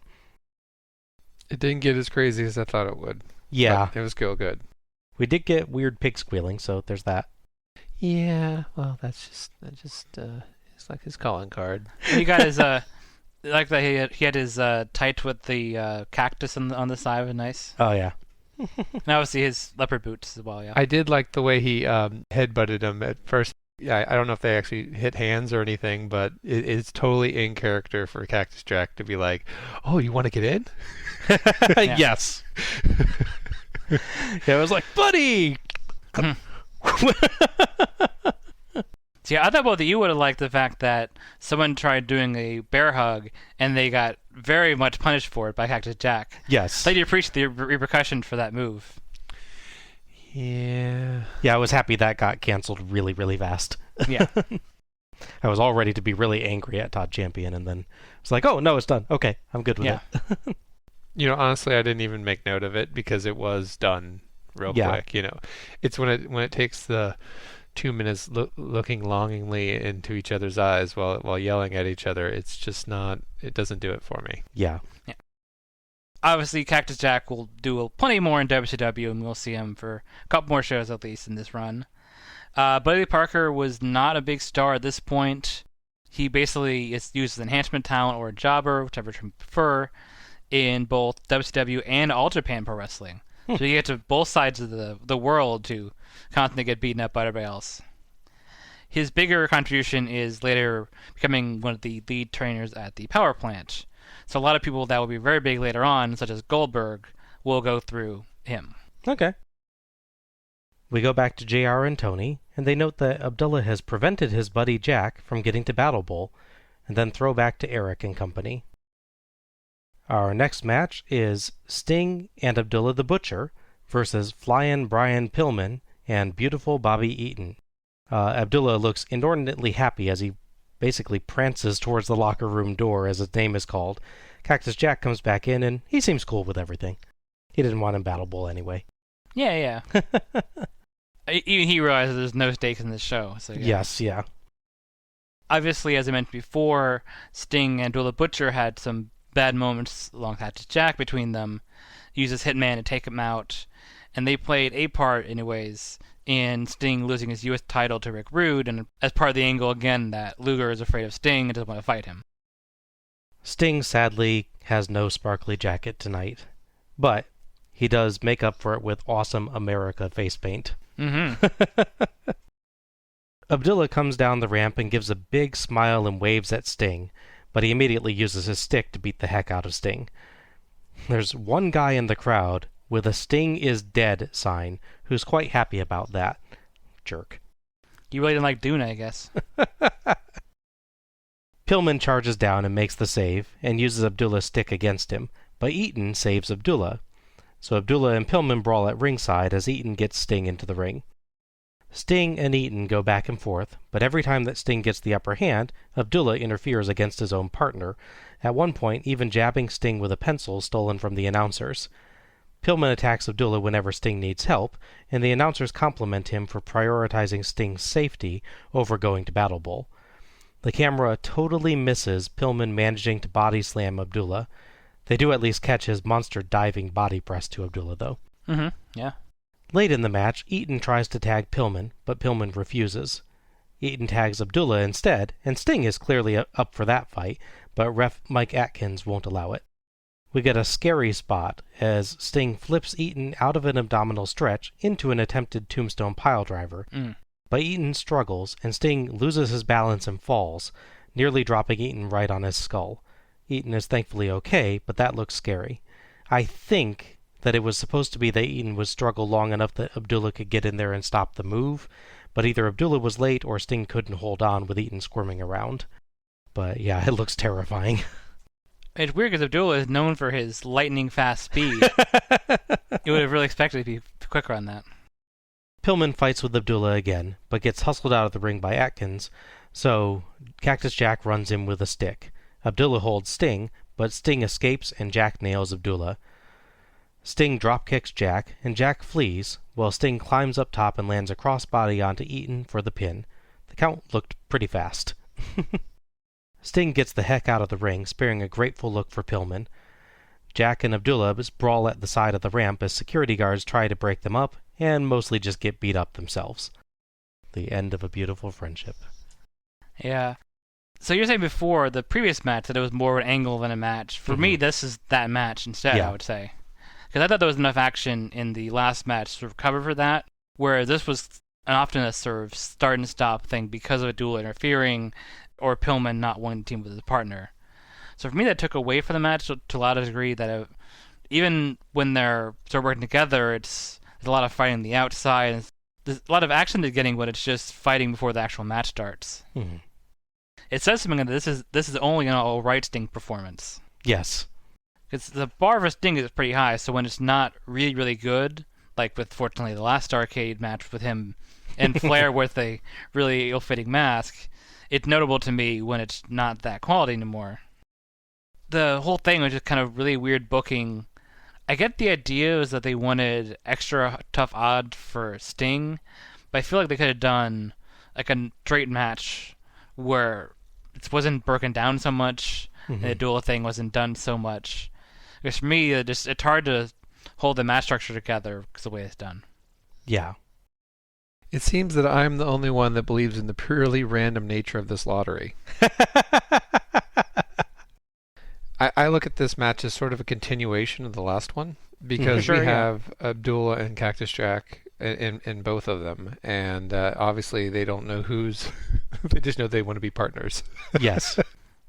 And I do think this is sort of a teaser for Sting, that we see him struggle and we see him succeed, basically do a fair bit of wrestling on the side, and the camera angles did not do any service to them this time, especially when they're doing moves against Abdullah. But by and large, it was interesting. I was actually surprised to see Cactus show up, so good outcome, and you're done. Yeah. He's out. He's when they're holding his hand, he's literally like running. Yeah. To get out of the ring. Pretty much, yeah.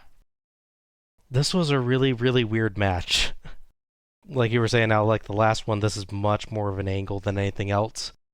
The actual match is really basic. Sting and Eaton do some fine work together, but like you guys were saying, they can't get anything particularly complicated going because the plot keeps interrupting them. Abdullah will get in there anytime anything kind of starts to happen.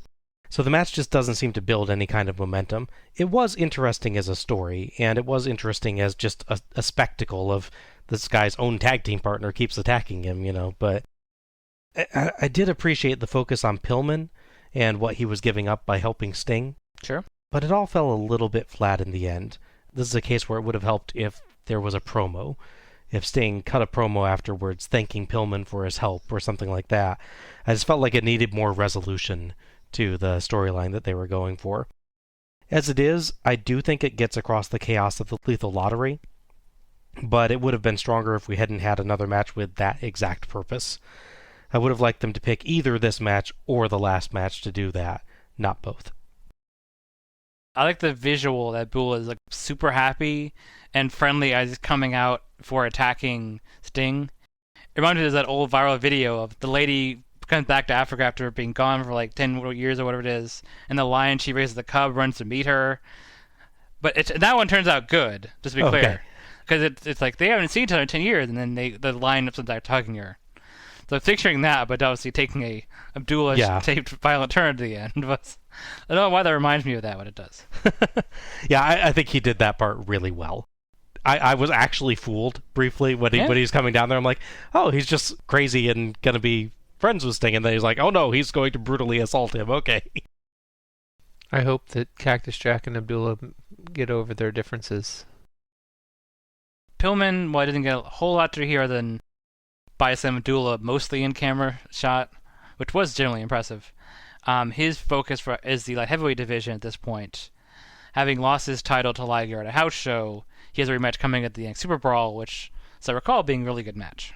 As for Bobby Eaton, he would hang around, mostly being a solid guy who could sort of throw in tag matches or singles matches.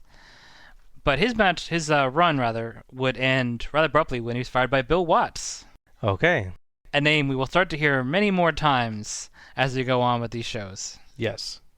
He comes in next year, I think, yes, as the head of WCW for a time, right? Correct.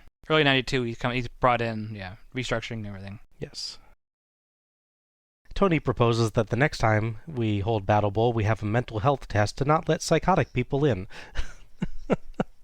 That might be a good idea for the company in general. Mm-hmm. We go back to Eric, and in just about the fakest way possible, he says he's glad he wasn't down in the ring for that. He's not particularly believable at this point. He gets better. He's definitely a TV executive at this point. Yes. He's really the sales and marketing guy that they've just stuck on camera. Mm-hmm. We draw our next names, and we get Rick Steiner and the Diamond Stud, replaced due to injury by the Night Stalker. Aww. Yeah. Versus Big Van Vader and Mr. Hughes. So we just went from Scott Hall as the Diamond Stud to the Night Stalker. That is a big dang downgrade. Mr. Hughes is the former Big Cat. Yes. Also, Vader comes out with no mask at all, which just feels weird. He is never coming out without a mask. I mean, I know it always ends up falling off midway through matches anyway, but he usually comes out with it at least. Yeah, he has no mask. He's relatively clean-shaven, I believe, as well. Yeah. And he doesn't have his amazing helmet. Mastodon helmet, yeah. I like his hairdo. Vader's? Yeah, it's like a ram jam. He was inspired by Hawk. Yeah, basically. Yep, there you go. Gotta get your Road Warriors somewhere. Quoth JR, the Night Stalker is no Scott Steiner. Yeah, no kidding. Rick and Vader start, with Rick grinning at him as the crowd barks. Vader just knocks Rick around and lays in the punishment, but Rick counters a charge with a Steiner line to take the big man down, then hits an amazing belly-to-belly suplex. A Steiner line takes Vader outside, and Rick follows with a dive for some brawling. Rick struggles on a more vertical suplex to bring Vader back in, but he guts through it. With Rick exhausted, Vader brings in Hughes to beat Rick up, but Rick fights back and manages a belly-to-belly suplex on Hughes. The announcers point out that Rick doesn't seem sure about tagging Night Stalker, but after Rick and Hughes collide and both go down, Night Stalker tags in on his own. He knocks Hughes down with a top rope clothesline, but Vader sneaks in a tag. Hughes charges Night Stalker, but Night Stalker dodges, and Rick dumps Hughes onto the top turnbuckle. Vader clotheslines Night Stalker down, and Rick, seemingly unaware of either tag, bulldogs Hughes. They aren't the legal men, so ref Nick Patrick won't count. It's a good call by Nick Patrick. Yeah, he's there, very definitely. He's on the ball. He's honorable guys, and accurate, yeah. Vader splashes Night Stalker for the pin. I guess I should note there that Vader splashes Night Stalker, and Night Stalker sits up a little bit and darn near gets his neck broken. Yeah. Because he clearly has no idea how to take the splash properly. No. It was terrifying. Yeah, basically he took a slam and started to get up like he was going to look and see where Vader was. But Vader's about 6 inches above his head at that point. Yes. To fall on him. Oh. I think Vader put his arms down pretty quick. He did the move in the best way he possibly could to prevent Night Stalker from breaking his neck. But yeah, Vader weighs 400 pounds plus. You do not want to take that on your neck. Yeah, absolutely. It's definitely a tale of two people for me. That would be Rick Steiner and Vader. That first suplex is amazing to watch. Mm-hmm. Vader just floats over like it's nothing, and it's genuinely surprised me that he did it so well. The second one is obviously a little scarier, but is sort of a testament to the strength and technique of both men that they managed to not horribly mess that up. Yes. Poor Vader is halfway up and supporting himself on the ropes to keep from falling out, and Steiner rather has to sort of gut through the rest of the move, and they cover that as best they can.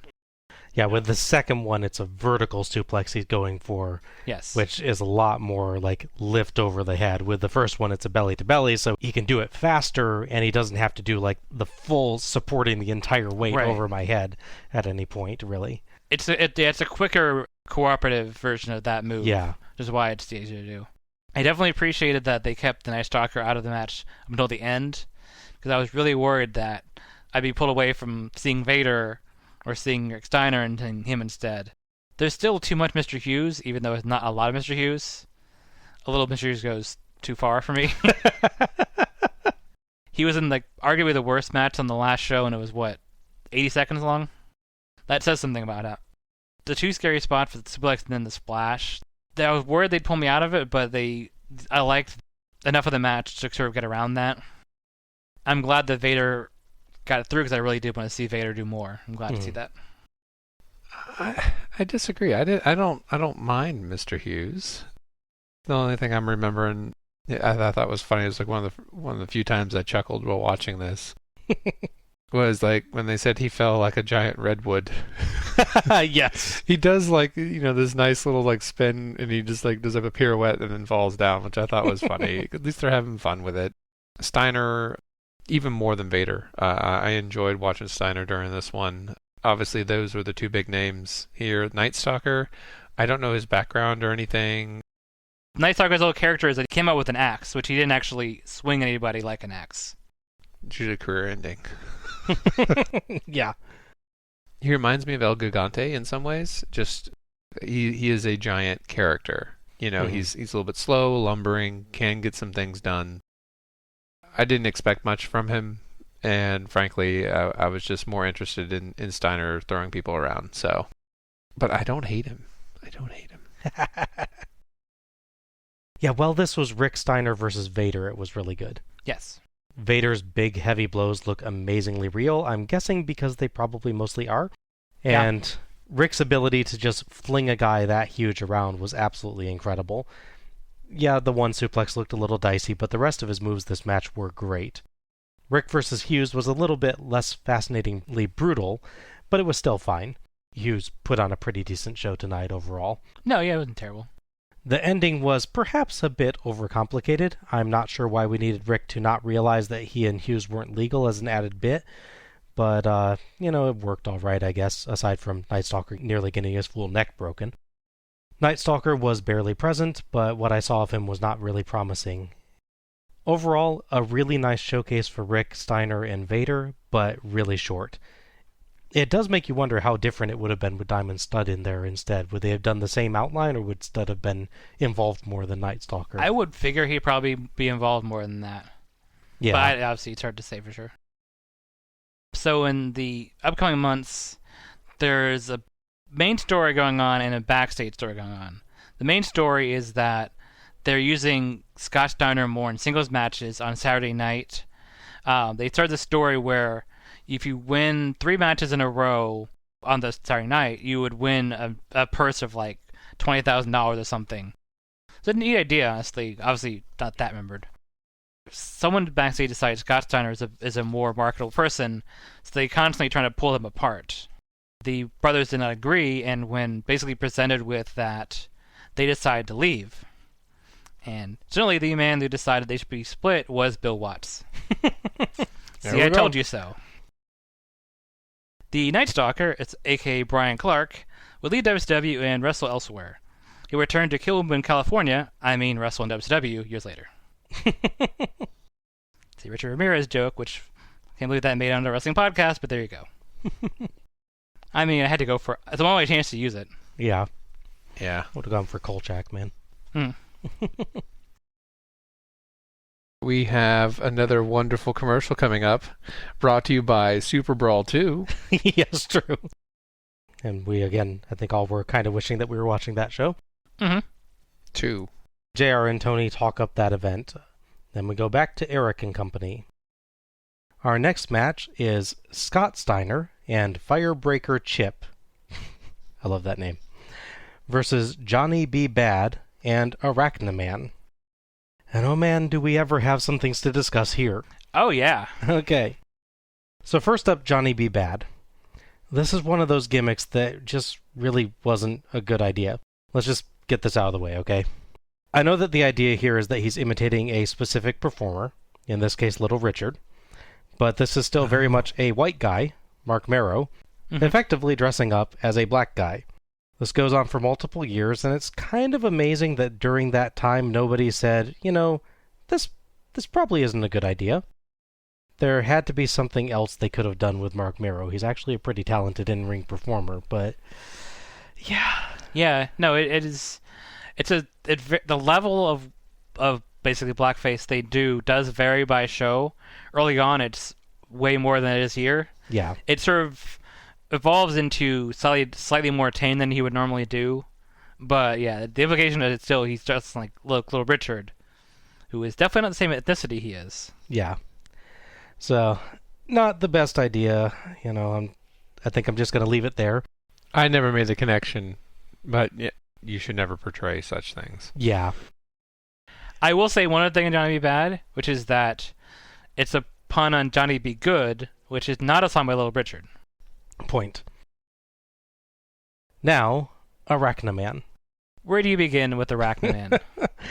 So this is a bad idea for all different reasons. Chief among them, how in the world did WCW think that they could get away with this just by changing the colors of the Spider-Man outfit?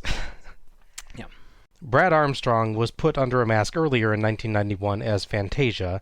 Al, I think we said that was Little Richard Marley's original name last year, but I think it was Armstrong instead. Correct, yeah, we got mixed up. Yeah. Our bad. Yeah. The character was renamed Bad Street to avoid trouble with Disney.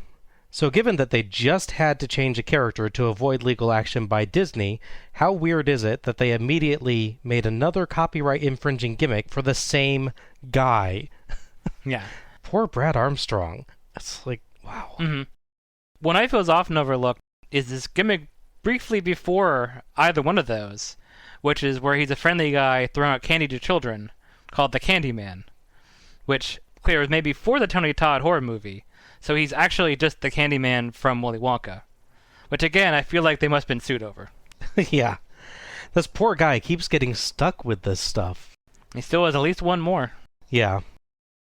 And also that mask looks horrible.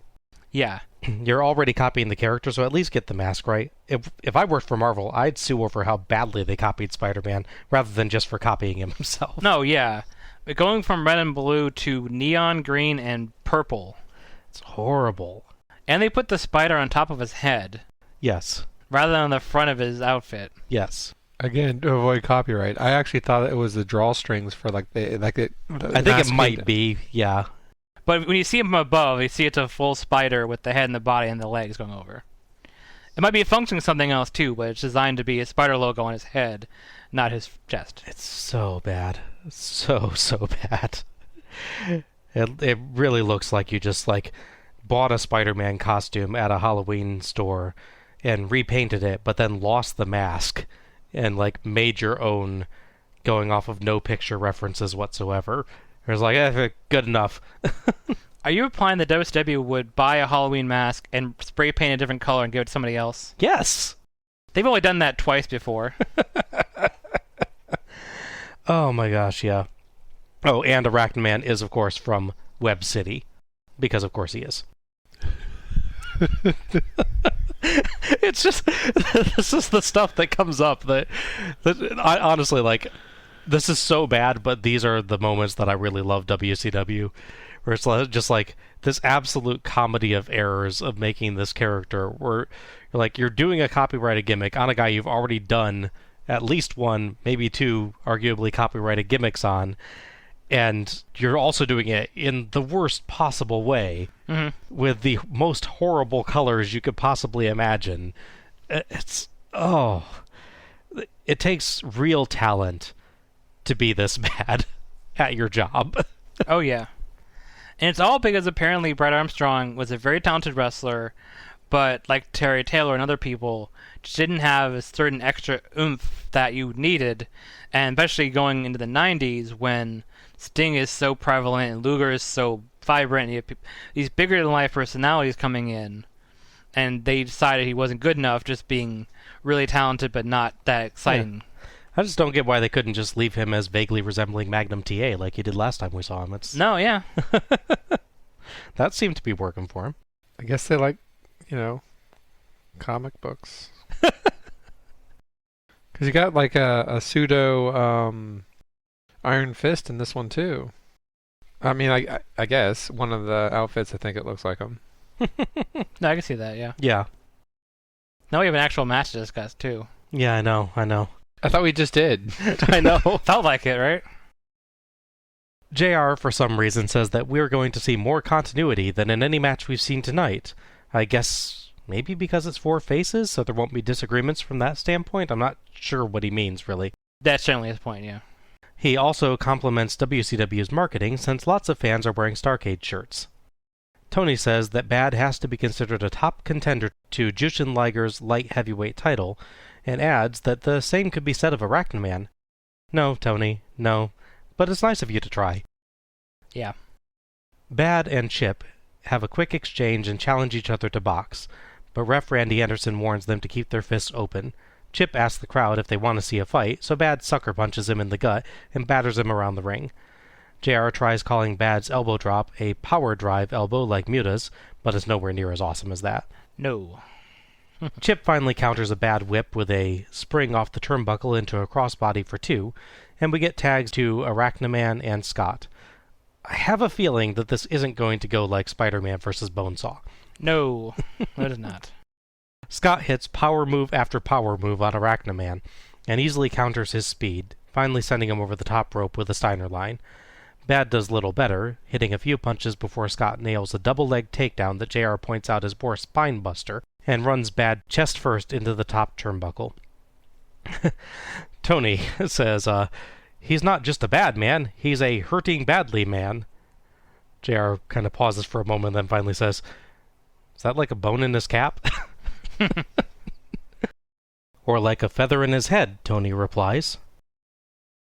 What does that even mean? Also, that is an actual thing people do. Put feathers in your hair. Yeah. So I think Tony's reaching a little bit tonight at points. Back to Chip, and things get more even until a strange spot where Chip just kind of holds onto Bag's legs as the ref counts, forcing him to let go. Arachnid starts using his speed to stay ahead of Chip and dodges a charge to send Chip over the turnbuckle into the ring post of the other ring. Pretty cool spot there. Mm-hmm. Chip redeems himself with a cool slide under the bottom rope into a pin attempt for 2. A later Boston Crab leads to a few smooth pin attempt exchanges. Odd bit as Bad tags in just to grab a chin lock, but we go right back to Arachnid. crisscross, but Chip tags Scott, and Scott nails a Steiner line and a tilt-a-whirl slam before Bad runs in and gets slammed too. Chip fights off Bad, and Arachnoman kicks Scott on a Frankensteiner attempt, but gets caught coming off the top rope. Scott hits a massive overhead belly-to-belly suplex for the pin. So if you can get past all the silly outfits and gimmick, and quite frankly, all of the neon in this match. There is lots of it. As much as I love Scott Steiner, his outfits to this point are very neon. If you can get past that, there is some good action here. They've been trying to push this story, as they mentioned a little in commentary, that Johnny B. Bad, when he first came in, had a manager, so that he was a bad guy. But he broke away from that and started going more to his boxing, which is a legitimate thing Mark Murray actually did. He was a Golden Glove boxer, I believe. Right, yeah. So he's putting that into his character, which thankfully gets a little away from the stuff like Tutti Frutti and other stuff that is just weird for so many reasons. Problem is, for me, is that Firebreaker Chip is definitely the weak link in the Stars and Stripe tag team with Todd Champion. And Todd Champion is obviously not the highest bar to compare against, so that's not great for him. He doesn't really mess up a move other than almost face-planting himself on that middly good setup crossbody he does.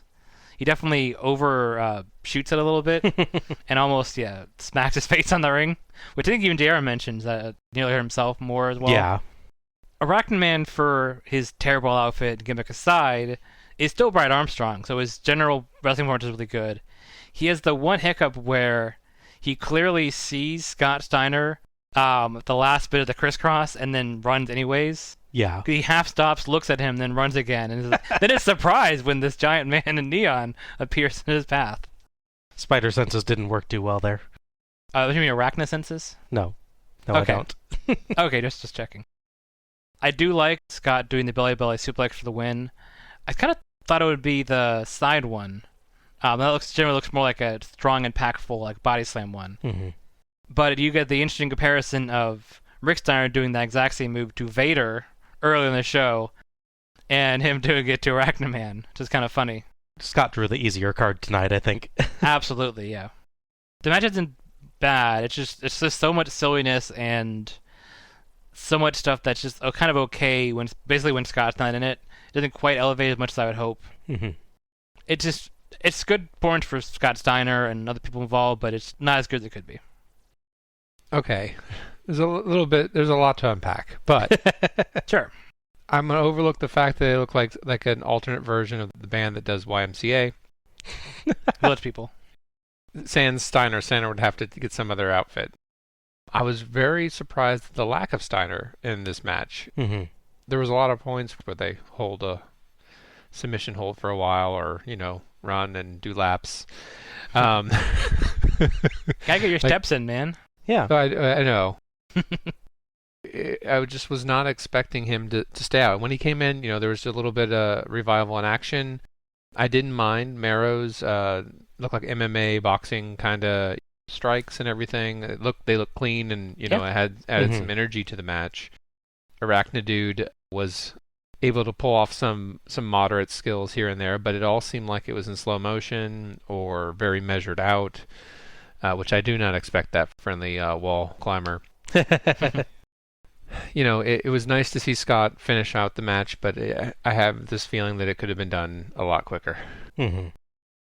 Yeah, I found this perfectly acceptable, but not really anything more than that. Scott Steiner's clearly the star of the show when he's in the match. He has the most impressive moves, but Chip did have a few creative spots, and while Arachnoman as a character is laughable, Brad Armstrong, the wrestler, is still quite good. He's just hobbled by the gimmick. It focuses his story on high-flying or acrobatics, and Armstrong, when we last saw him, was more of a smooth mat wrestler and counter wrestler. Mm-hmm. Bad was probably the weakest performer here, but he's actually only about a year into his career, so considering that, he did well enough, and his punches looked really good. Not a surprise given his history, as you noted, Al. Yes. I did note kind of a surprising amount of rest holds, as you were talking about, John. Considering this is a tag match, you'd really think they'd just tag out, but... Or come in and kick. Yeah, they use those quite a lot in this match. Things still never slow down for that long, so it ended up decent enough, but yeah, this was pretty disappointing. I think the rest holds are on account of Bad and, to a certain extent, Chip, even. They're not experienced enough, and they need more of a, okay, what are we doing next? The pause and reset, yeah, exactly. Scott can handle himself pretty well, and obviously Brad Armstrong, his terrible outfit aside, is a very accomplished wrestler at this point. Yeah, again, I feel like I'd really like to see Scott Steiner versus Brad Armstrong, not Scott Steiner versus Arachnid, Scott Steiner versus Brad Armstrong, because I think that could be quite an interesting match between the two of them. Yeah, what's funny is that they mention Arachnid being a strong contender for the light heavyweight title. That didn't happen, obviously, because Marvel got really quick on that one. Yes. But Brad Armstrong actually is very connected to that division later on. Yes, yeah. So they were half right. As he should be. Absolutely. Johnny Bad, this is the beginning part of his career, and as a note, he stays around for WWE for a long time. The next year is kind of interesting because they initially start pulling away from the over-the-top Johnny Bad stuff, and they really promote his boxing. So the way they do that is constantly putting him in matches on Clash, the pay-per-views, where they're treated like legitimate boxing contests. So, of course, he loses every single one of them. Oh my gosh. Yeah. That's a way to build a guy up. And as you noted, Brad Armstrong will thankfully be moved from this gimmick and actually have a pretty nice chance to actually perform the light heavyweight title division. Things long-term don't work out for it, but short-term it's actually better for him. Are we getting close to the America jacket? I believe so. Ah, yes. That's my favorite Brad Armstrong look. Absolutely. We go back to JR, who says that we're down to the final 4, and it's not even March. I get it. We go back to Eric and company for the final draws. So our final tag match is Ron Simmons and Thomas Rich, another York Foundation member. Correct. Versus Steve Armstrong and PN News. Amusingly, PN News seems rather surprised that he's been drawn, though Tony points out that he's not sure why, since PN News was literally the last person available to be drawn, and it had to be him next. Yeah. Just a little bit clueless there.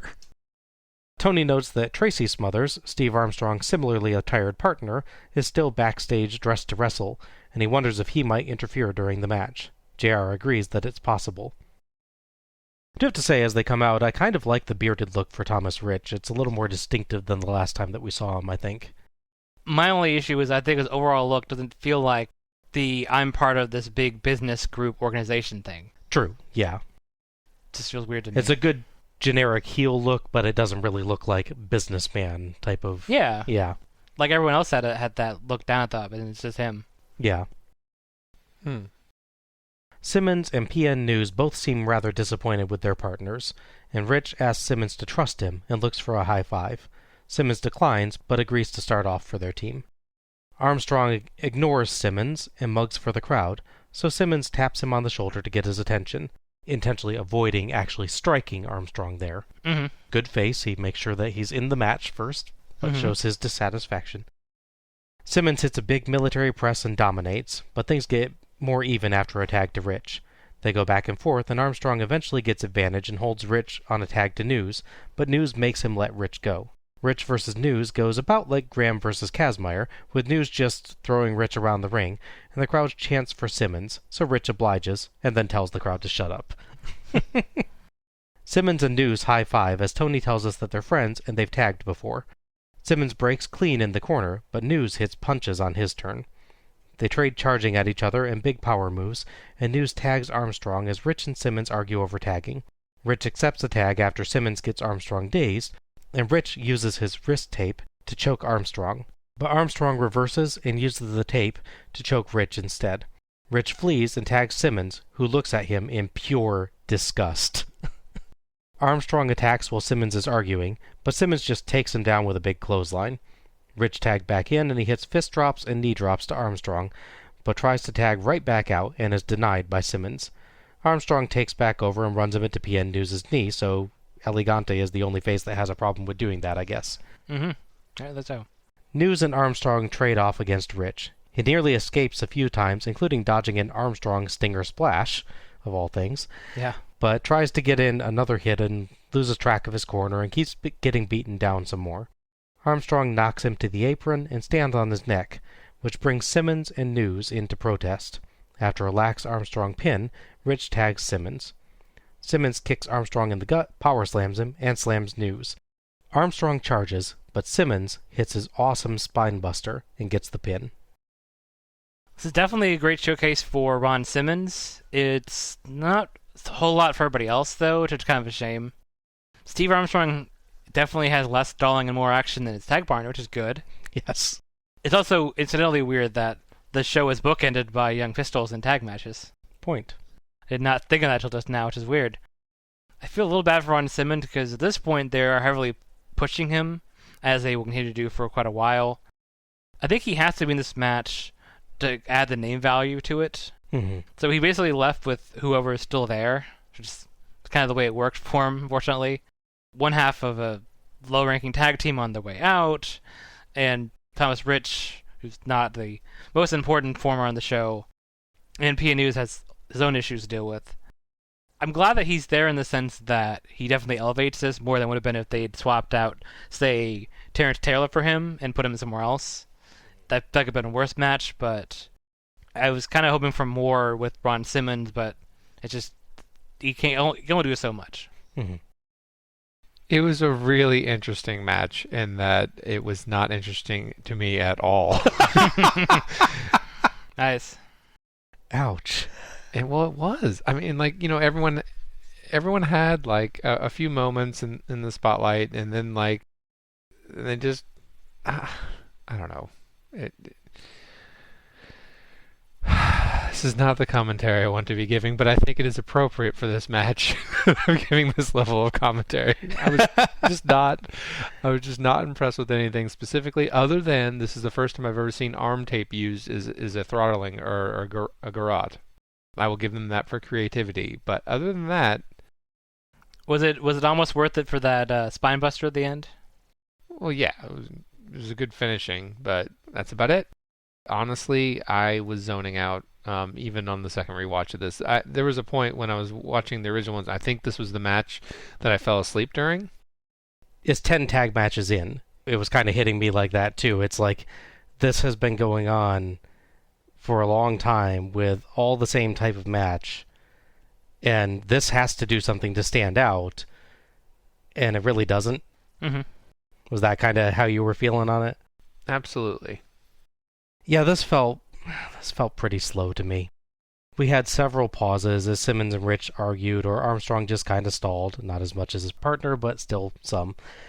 Those were relatively short and more story-based than in our first match, but the action overall just felt like it had a slower pace.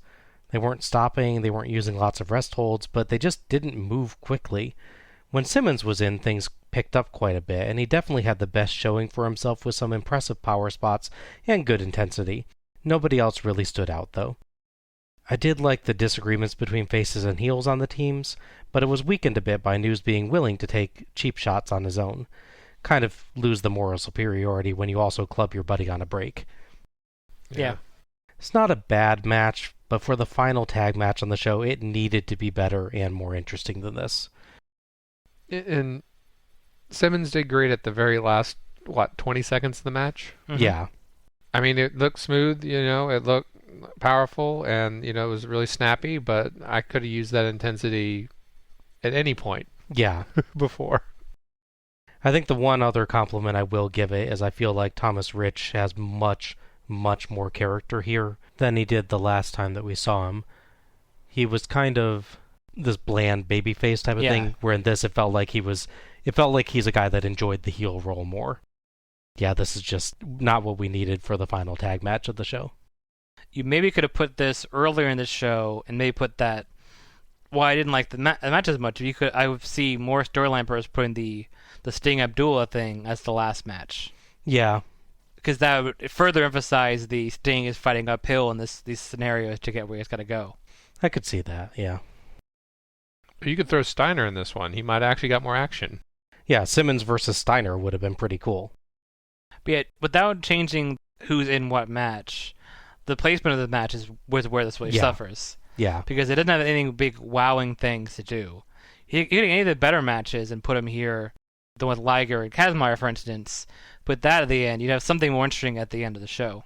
Yeah, if you have this in match 2 or 3, I don't mind it, really. If you have this as match number 10, I'm just like, oh my gosh, no. Yeah. This is too slow. Absolutely.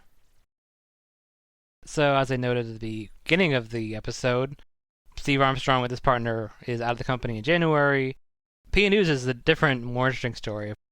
A few months before this show, P News was wrestling on a house show against an older wrestler named the Angel of Death. Dave Sheldon, who was one of the candidates for the Black Scorpion before, right? Correct. So he's wrestling Dave Sheldon on this show, and PN News' finishing move is the running splash, when the Vader does. So obviously the way you do that is, one, you don't sit up while the guy's doing it to you. That's a given, apparently, you would think. But for the person doing the move, you aim for the chest and just blast them on the chest so it's the least impactful. You like to win at him, but that's it. PN News, for some reason, misjudged his distance and his splash and splashed the guy's knees. His whole body weight in this guy's legs. So yeah, that guy was injured and out of wrestling for about a year. As a result, they quickly pulled PN News out of the feud he was currently going on with stunning Steve Austin. Thankfully in time for Austin. Didn't happen to him, you know. Yeah. They pulled him mostly to house shows and Saturday night, except when they needed 40 people to fill a Battlebowl, and suddenly he's available. Yeah. So not surprisingly, he does not stay along very long after this. Got a lot of new faces tonight that we're never going to see again in a Starrcade, basically. Yeah. It's a weird night. Absolutely. Indeed. This is such a bad show. Okay, all right. But as they say, the best is yet to come. Oh, did they say that? Okay. One more thing. All right, we go back to the announcers.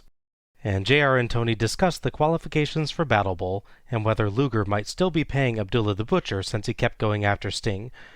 They go over the rules for Battlebowl, and we're going to get to those in a moment. And they talk over whether the biggest men or the fastest men will have the advantage. Tony points out that Sting has a lot of his enemies in Battlebowl, and he's going to need to watch out. We go to Eric and company, and he thanks Missy Hyatt and Magnum for their help, and then throws to Gary Michael Capetta for the announcements. So it's time for the final match, Battlebowl. So here's the rules. We've got 2 rings. 20 men start out in the first ring. Wrestlers are eliminated from ring 1 by being thrown over the ropes to ring 2. No other sides of ring 1 matter.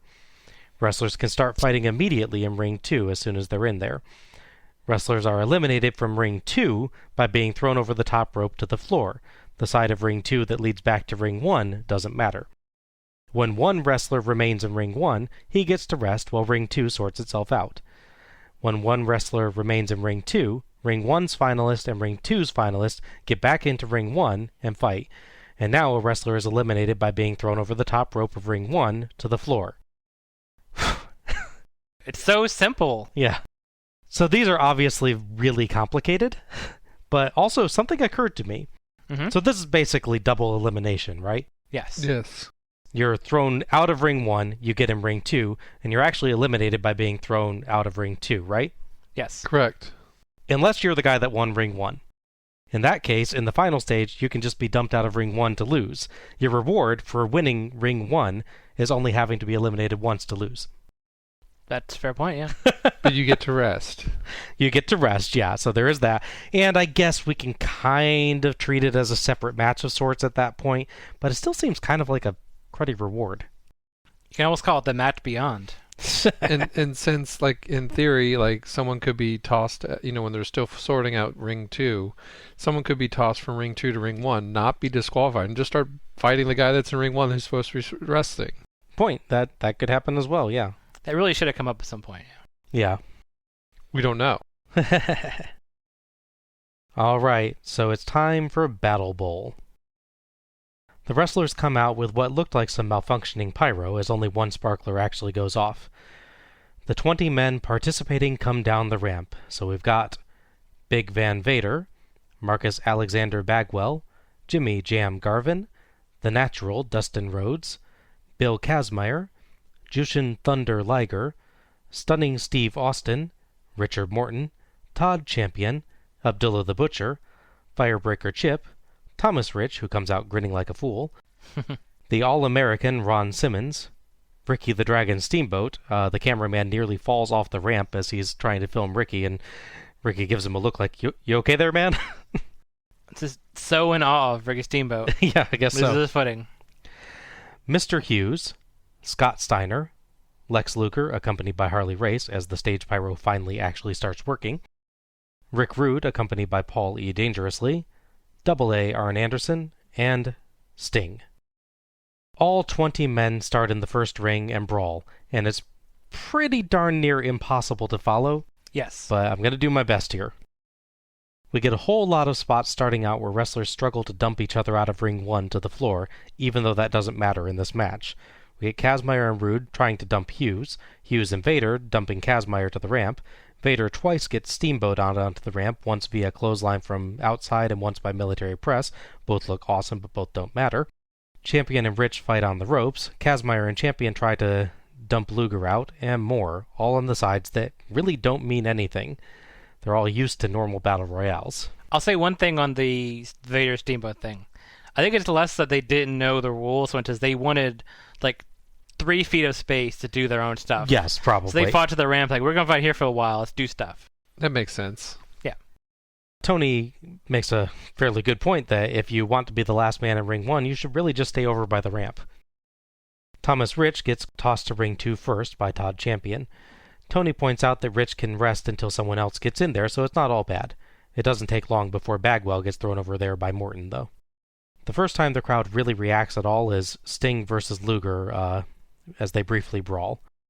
Hughes hurls Firebreaker Chip into ring 2 onto Bagwell, which looked pretty cool. Mm-hmm. Liger goes to ring 2, care of Morton, but Morton strangely just goes ahead and follows him. Technically, Morton, or maybe even both, went through the middle rope, and therefore they shouldn't actually be eliminated, but it appears that both count. They have a quick duel, including Liger getting a catch into a power slam, a front flip senton, a moonsault, head scissors from the top rope, and a spinning wheel kick before both spill out of the ring on a Liger crossbody, and are eliminated. Mr. Hughes misses a dive against Simmons and flies nearly clear into ring 2. How is it that Mr. Hughes has 2 of the coolest spots in the match so far? Things start moving faster, and the cameras can't keep up with all the eliminations, so we miss Rich's elimination, and we miss why Steamboat and Anderson enter ring 2. Champion and Garvin enter ring 2 through the middle rope, same as Morton and Liger. Steamboat ends up on the apron, but Anderson suplexes him back in, which seems like a bit of an odd choice. Rapid transitions here as Austin and Abdullah end up in ring 2. Abdullah drags Kazmaier along. Garvin's eliminated by Firebreaker Chip. Simmons misses a tackle and ends up in ring 2. Rhodes misses a dive and the camera misses him entering ring 2. Sting and Rude brawl wildly and spill over into ring 2. So Vader and Luger are last in ring 1. Vader beats Luger up, and you can actually hear Luger selling over all the rest of the noise. Yeah, it's amazing. It's pretty amazing. Luger darn near flare flops after a Vader splash, but Luger gets a nice running shove/clothesline to throw Vader into ring 2. Tony notes that Luger has a big advantage now as he's able to rest. Abdullah goes out, and he drags Kazmaier with him. And now we cut to 3 different camera angles with 2 in picture, and it's hard to decide what exactly to watch, and half the time it's showing the same thing anyway from slightly different angles. Yep. We get rapid eliminations as Anderson goes out via Rhodes' dropkick, Rhodes goes out dumped by Austin, Hughes and Simmons fall out together, Austin dumps Bagwell out, Sting and Steamboat double clothesline Vader out, and we cease using the 2 camera angles just in time to miss Scott Steiner's elimination. Exactly the moment when it could have helped, it goes away. It's WCW, what do you expect? Yeah. So we're down to Sting, Steamboat, Austin, and Rude in ring 2. And they team up, Sting and Steamboat versus Austin and Rude. We get some pretty cool spots. Austin and Rude try to hurl Sting and Steamboat into each other, but Steamboat dives to the mat, and Sting leaps up and clotheslines Rude. Steamboat and Sting beat up Austin and Rude, respectively, and Sting hurls Rude into Austin. Rude reverses a second attempt, but Sting just stinger splashes Austin. Later, with Sting dazed, Steamboat fights Austin and Rude. Austin grabs him, and Rude tries a clothesline, but Steamboat ducks, and Rude knocks Austin out of the ring. Rude throws Steamboat over, but he skins the cat back in, and grabs Rude with his legs, pulling him over and out. He tries to skin the cat again, but Rude grabs him and pulls him down. So that means that Sting wins ring 2, but Rude slams Steamboat into the railing and runs in, hitting the Rude Awakening on Sting. Now we're down to Luger versus Sting, and the crowd is really up for that. Luger grabs Sting as he gets into ring 1 and almost casually beats him up, taking his time and really enjoying it.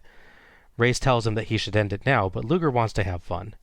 He taunts Sting to get up and throws Sting over the middle rope to the ramp, where Race tries to join in, but Sting body slams him.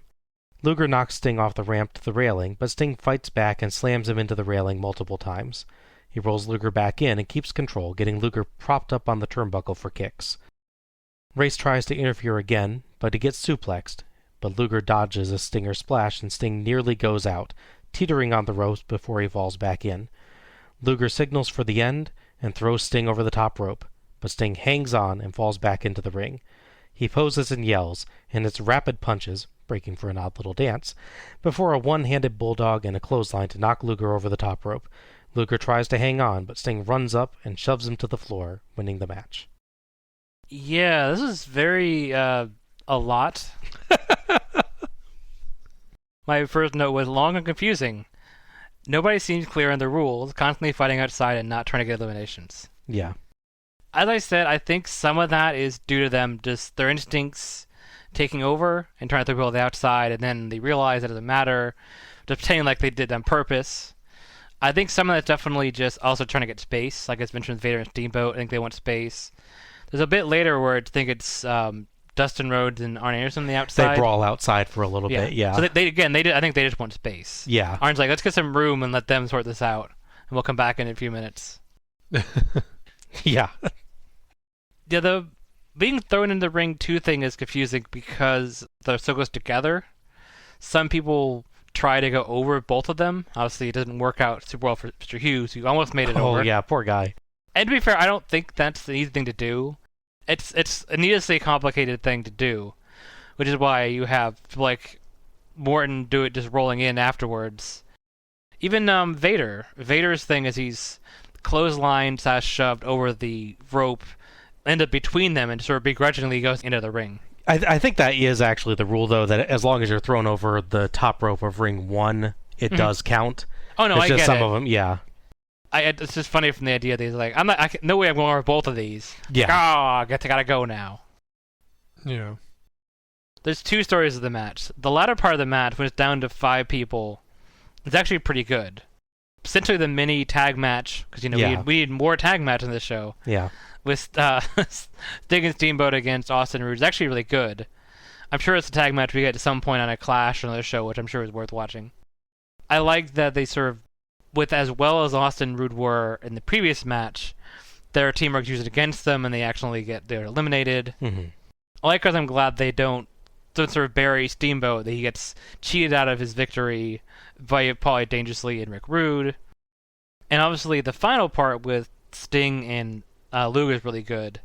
I like that Sting does his little dance to build up energy for that last punch. That was great. You just got to build up kinetic energy for that extra punch, I guess. Yeah. Don't you? Exactly. The final bit with Sting and Luger is really good. They have really good timing, as you expect from their previous matches against each other and working together to be friends. I like the sort of teases of the eliminations like Sting had, where he's hanging on the side. Mm-hmm. And obviously, when he's thrown out and he has this big celebratory taunt to get his advantage, Luger is good. The other side is the first, third of the match, when it's 20 people in a small confined space. You can barely do anything, and they can't film it worth crap. No. We mostly get the one hard camera shot facing the right side of the ring. Everyone just in a big clump in the middle. So we could have had cut it in half. Have Yes. a 10-person Battlebowl. If you're stuck with these rules anyway, for some reason, have less people and less filler and less clutter, unless you can get to the good parts quicker.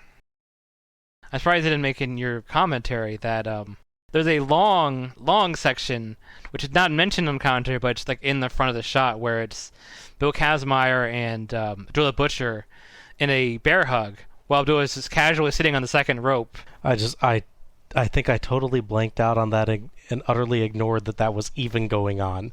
But they're in a sort of standing bear hug for 2 minutes before they eliminated.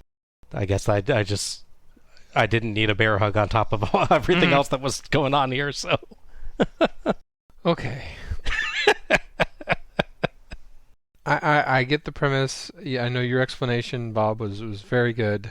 You explained it much better than than they did Yeah. at the time. I really liked that Vader and the Steamboat kind of were, I thought they were playing smart rather than just playing, to have their own spot. Just staying out on the ramp, you could probably just stay that forever until there's no countouts, no whatever. Yeah, true. But they also had action out there, so that was nice. There's a lot of just standing around the first, half. It seemed to me more like cocktail hour at times because they were just walking around and mingling. Even Sting was just whatever. He's just walking. Hey, Rick Rude, haven't seen you in a while. How's the kids? That type of thing. Even the part where the crowd suddenly gets excited because we see Sting and Luger fighting. It's almost a Where's Wallace situation because you look and okay, wait, where are they cheering for? Oh, there they are in the middle of this group of people. Yeah. Yeah, no, but in that moment, everyone is just going through motions, kind of, and they actually look like they're actually fighting. Mm-hmm. Yeah. The only intensity on the screen was buried behind 15 or 16 bodies. Yep. Pretty much. That's where those extra camera angles could have been good. Yes. I think, is this the first time they've done this sort of thing? I mean, battle royales are a fairly common thing in wrestling, so I can't imagine WCW hasn't. In fact, the Bunkhouse Stampede was a battle royale, so we know they've done some. But I think this is the first actual Battle Bowl one. This is the first Battle Bowl, yes. Yeah. Okay. So I didn't think it was like the wrestlers not knowing what's going on, but it just seemed like there was a whole air of unfamiliarity for all involved. It's just too much to keep track of, to be perfectly honest. I would have liked to see a steady stream of people getting out of that first ring, and I would have liked to see 2 tag matches. I know that we've had plenty of tag matches, but I would like to have seen a 4-on-4 on each side, or something close to that, or even a 2-on-1 in the first ring, and then 4-on-4 on the other, and then 2 more people come across, and you have everyone's weakened at that point, and have another nice little mini tag match. But all in all, a good finish. I do like the Sting dance. And when they had the initial reaction with Sting and Luger, I was kind of like, okay, that's who it's going to be. Yeah.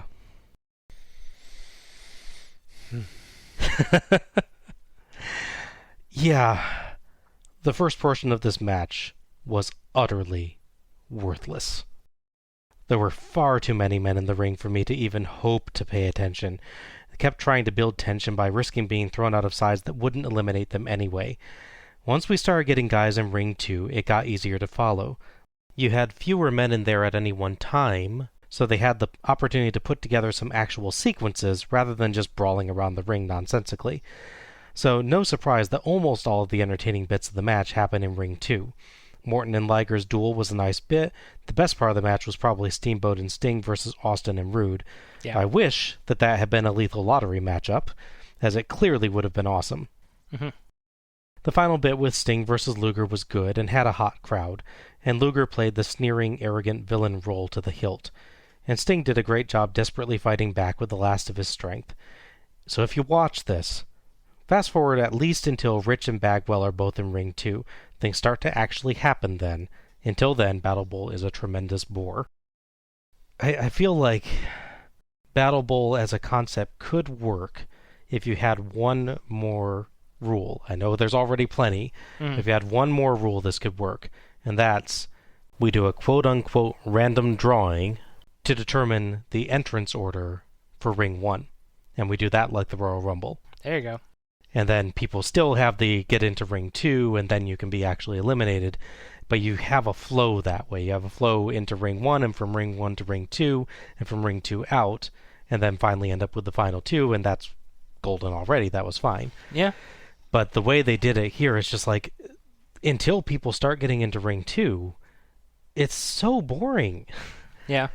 And I have no idea why they didn't just be like, okay, we've got 3 minutes of people just kind of brawling here. Okay, now let's get people into ring 2 and get this thing going. That's what they really should have been doing, I think. And it's just, they don't. So it's amazingly boring. Yeah. It should be a spectacle, but it's not. It could even come in waves of 5. Yeah. When 5 get over, and then they're fighting, and then you can't do 2-on-2. There's always another person. Yeah, no, exactly. And then you have the next 5 come down randomly. That could have been cool. Yeah, it's something where there's some kind of flow, or where you never have 20 people in the ring at the same time, all competing for your attention, and all without room to actually doing anything of remote interest. Yeah. It's, gal. The best summary for Battlebowl is that shot of Ring 2 where it's the hard camera and then 2 smaller picture-in-pictures showing people we can already see on the hard camera. Yes. That sums up the problem with this match. Yeah. Pretty well. Good, John? I'm good. Okay. There's just something in my eye. I think it was a tear. Everyone want to join me in a deep sigh of despair for Battlebowl.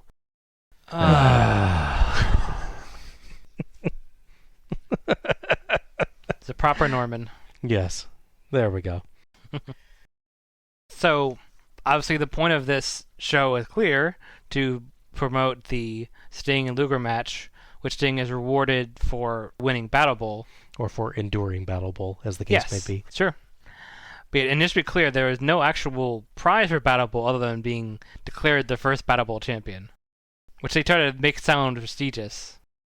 I could have for sure that it was like, because he won, here's a title shot, but it was 2 separate things that happened, basically. Yeah. Well, I mean, because Luger's in Battlebowl, so you can't have the title shot be the reward for Battlebowl. That'd be ridiculous. Exactly. Outside of those 2, the slightly lower card feud is Rick Rude and Ricky Steamboat, as you can probably guess from the way their feud went. They would continue to feud over the United States title, which Rude stole from Sting on his route taking up here. As for Vader, the other big person who survives until near the end, he working part-time between New Japan and WCW. He eventually decided, early 92, he's like, okay, I'm going to just, for some reason, he went through this match and decided, I want to stay here. I don't know why, but he did. I guess they did cram a whole lot of people into the ring to let him beat them up, so, there is that. But yeah, so he becomes a full-time WCW performer in the months following this show. So we'll see a lot more of him, thankfully. All right. Fireworks go off as Sting poses on the turnbuckle and gives Stinger calls. Harley Race tries to sneak up on him as he leaves, but Sting dares him to come. Tony recaps Sting's trials tonight, and JR builds up that Sting versus Luger for the world title is surely coming. Tony and JR wrap up and thank the other announcers and the guys in the truck. Credits roll, and Starrcade 91 is done. Thank God. Thoughts on Starrcade 1991? It's a very repetitive show. I feel like there's enough highlights in, like, say, match number 2 and match number 6 and so on and so forth to make it worth tracking down some parts of the show. But as a whole, it's not paced well. It's overly complicated and it's just too long. Mm-hmm. And the main event is overly confusing and eventually get somewhere good. But like the whole show, you really have to sort of wade through a lot of stuff you don't really care about to get to the good moments. I think there's enough here to enjoy separately, but not together. Mm-hmm. John? I'm composing myself. Okay. There was a lot of drawn-out matches here and there. Thankfully there wasn't a bear hugorama. Even though I totally missed the one in the Battlebowl with Abdullah just hanging out for 2 minutes. The only stalling that was really present for me was the first match. It was just a very, very slow start, and obviously the last match. Yeah, so yes. It was like they took the whole night. I mean, I guess that's the whole point. It was like watching the whole show again.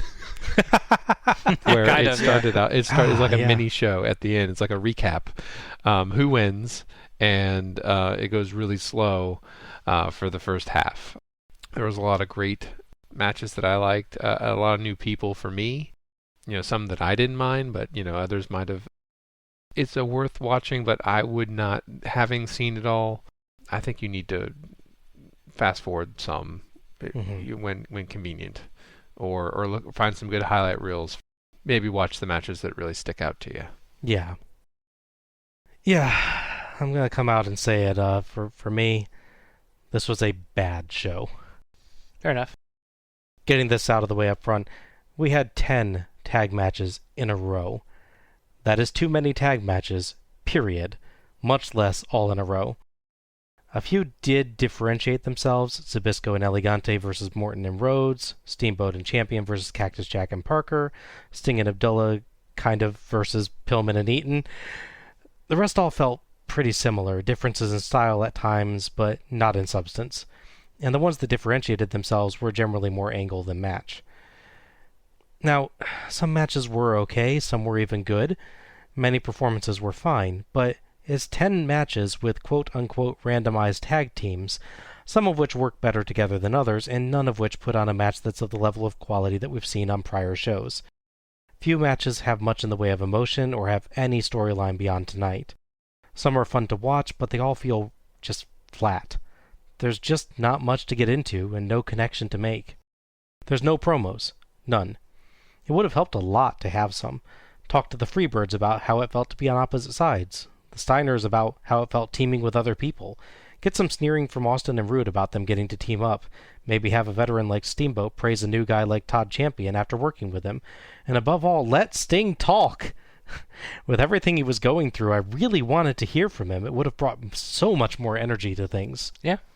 Emphasize this storyline that they're trying to bring out on the show, but the announcers can only do so much. Yeah. It's a really weird sort of experimental Starrcade, similar to when they did the Iron Man tournaments one in '89. Rather than being the culmination of storylines or any kind of major focus, it just feels almost inconsequential. It's a diversion, an interesting concept, but totally skippable. The only story development that seemed to matter was that Sting looked really strong, so he'd probably end up facing Luger. And let's face it, you really don't need Sting to win Battlebowl to justify him facing Luger. He's Sting. That's justification enough. True. The announce team was actually pretty fun, at least, and Tony and JR often had some pretty insightful commentary, though Tony's attempts at humor tonight were a little bit off. He tried a few more biting comments and they tended to fall flat. I kind of wonder if someone told him to try and play heel and he just wasn't really good at it. Very possible, yeah. Overall, though, the two worked really well together, and they did a good job of analyzing the night's weird structure and making things as clear as they could. So, this was a bad show, and it's one I really don't intend to revisit at any point. It's dull, it's lacking in story, it spends all its time building to a battle royale that just ends up being a confusing, over-gimmicked mess. On some shows, I could recommend, track down this match or track down this match as, go out of your way to watch this. On this one, not really. There's some that are decent, but there's nothing that I would be like, you have to see this. Mm-hmm. Let me try and put a mildly positive spin on this as a side part of it. Okay, yeah, so by my count, we had 3 matches that were won via crossbody, correct? Think so, yeah. So we have the Liger Kazmaier, we have the Steamboat one, and we have Sting's. Yeah. So among those, which was the best? Yeah? I think the most interesting one is probably the Kazmaier one. Mm-hmm. Just because it's a team spot, which really focuses in on the tag match concept that tonight's all about. Yeah. So, yeah, I would find that the most interesting. What about you? I certainly see that side on that. For me, Steamboat's crossbody is still the best. It is beautiful. Yeah. But it's nice. I'm trying to find a thing where 3 things are good on this show and we can compare them. So I'm trying to be nice. John, you got a preference on crossbody moves? Ooh, it would be a tough decision between Steamboat and Kazmaier. No, I'm going to have to go with Steamboat. He's just, I didn't see him enough in the match, but it was a nice finish. Yeah. All right. Match of the night and MVP then. So I almost went with the Liger Kazmaier Graham DDP match, but my only issue was that there was some miscommunication there, and it didn't quite live up to the level I was hoping. It was definitely better than I thought. I felt that Liger was slightly hampered by certain parts of the match, so for me that took away from that. So it may surprise you, the one I'm actually picking is the one I felt most did something with the Battlebowl theme. Okay. And that is the Steamboat Champion versus Cactus Jack and Buddy Parker. Okay. On this show, it built off the gimmick of this thing, had a full story throughout. Unlike the Sting one, which I didn't like as much, I thought the actual action in the handicap match was good. Mm-hmm. I thought Champion and Jack worked well together. I thought Jack and Team worked well together. And it built to this silly moment where the guy gets thrown in the ring and pinned by Steamboat. It definitely, unquestionably stands out a lot. So that's a really good thing, yeah. And in that regard, someone standing out and doing the most with the time they have, me MVP, is actually Cactus Jack. Fair enough. I thought his performance in the match is actually good. His character work is really strong. And adding to that, he did interfere in the Sting match quite well, built the angle they're going for with him and Abdullah. And more importantly, he wasn't in Battlebowl, so he's not hampered by that. Unvarnished. Okay. John, match of the night and MVP. Match of the night has to go to Casimir and Thunder Liger versus DDP and Mike Graham. Sure. I was just so stoked about that match. Like I said, they look like mythical characters from my childhood watching anime and everything. So it was good for me. Of course, it's the first time of me seeing Thunder Liger, so that was awesome. And I had a tough time choosing between this match and Al's match of the night, just because I like Mick Foley, and that's who I also choose for my MVP. He fought multiple matches throughout the night. You know, he was a tie-in between two different things. He did go from one ring to the other. That's true. It just spanned out. And the only storyline that was going on was with Abdullah, the Butcher. I think he was unhinged, and I love his characters, and I respect the man. So he's, again, my MVP. Even though I love Sting, and I love Lex, and everything, but the most performance through multiple matches, Cactus Jack. Yeah. I can definitely see that from both of you. It's like he has a very strong standout performance there, and is, like you guys are saying, part of one of the very few actual story moments tonight. So that's a good choice. I had a really, really hard time picking a match of the night for this one. And it's not for the usual reason. For me, it was, I almost didn't want to. Because I wanted the match of the night to be something that really stood out or excited me. But looking at it purely as the match of the night, I can pick it as purely the best thing on this show, regardless of the level that I actually think it reached. Sure. So, for me, that was Arn Anderson and Lex Luger versus Terry Taylor and the Z-Man. Okay. Had a nice enough match storyline, and I enjoyed seeing Luger fit into the Anderson tag work. Taylor looked good, and I felt like it built him up a bit without weakening Luger, which is a difficult balance. The match did what it needed to do, and it had some good spots in the mix, so I know that doesn't sound like a huge endorsement, but that's my match of the night. As for my MVP, Larry Zbyszko. All right. I had a feeling. Yeah. He took the match with Elegante versus Morton and Rhodes, and he made it his own. He stood out. He used his big personality to give that match probably the most story a single match had tonight that was actually still really a match. True. Mm-hmm. He worked well with Rhodes in the ring, and he did everything he could to build anticipation. He acted so wonderfully aggravating and arrogant that I really wanted to see things go wrong for him, and the payoff, while slightly mistimed, was pretty great. Zbyszko's expressions were great, his frustration and anger palpable, and his "what have I done" reaction after slapping Elegante was excellent. He made the best of this situation, and that earns him my MVP. I do want to give a surprise of the night, though, as well for this one, and that's Bill Kazmaier skinning the cat.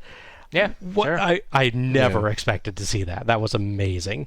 I thought you were going to give it to Buddy Lee, just because he just got the crap beat out the whole time. Yeah, he deserves an honorable mention, I guess, too. He did his best impersonation at the beginning of the Monty Python show. Yes. Yeah, I was going to say I would throw a couple quick sort of auto mentions to... I almost picked Luger originally. I liked his overall show story, but when I really thought about Cactus Jack, I thought he did the extra stuff in his limited space. I also really want to promote Vader. I almost picked him to a certain extent. Mm-hmm. That mistime splash aside, which I don't blame him for, I thought he really stood out in his part he had. He has a little part with Steamboat, and I thought he did really well in what he had to do. And obviously Steamboat, mentioned before, that did really well in his limited role. Yeah. Yeah, there definitely are some good performances tonight. It's just, like you were saying, you have to work for it. You have to actually look through the show to find them. Yeah. It's a lot more work to enjoy this one. Mm-hmm. There's a funny bit we didn't mention right before the final part of Battlebowl, where it's after Root attacks Sting. If you catch it, listen again, JR clearly almost swears. He starts saying that what happened to Sting is a bunch of... And he quickly stops himself. And there's a brief 10-second pause. Giovanni's like, yeah, it's a bunch of garbage. And he's like, it's just agreeing with that afterwards. Yeah, it's almost worth watching that part again if you catch that. It's hilarious. Nice. Oh, I didn't catch that. I did not catch that either. That's great. And that wraps up our review of Starrcade 91, Battlebowl, the Lethal Lottery. If you've enjoyed listening to us tonight, you can search for us on Twitter or Facebook as Let's Go to the Ring. Follow us for episode announcements and other show details, and share your own thoughts about the Starrcades as we go through. And please, if you've enjoyed this show, give us a nice review on iTunes, and share the show through your favorite social media platforms to help others discover us. Many thanks to OSW Review for attendance and pay-per-view figures.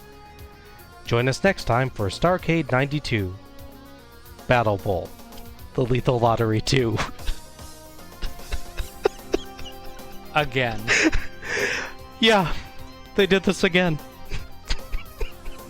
Why? You know, honestly, they were cutting to the crowd quite a bit, and they were pretty excited. So and maybe it was something good. I think it's called Stockholm Syndrome, John. Yeah. You had to be there, Bob. I will tell you that there are less tag matches on that show. Yes. 8. That is less than 10, so yes. Oh my gosh. No, it's like 6 or 7, maybe at most. I forget the exact number. All right. This is Bob Moore for Alec Pridgeon and John Mullins, signing off. Good night, everybody. Happy wrestling. Insert key phrase.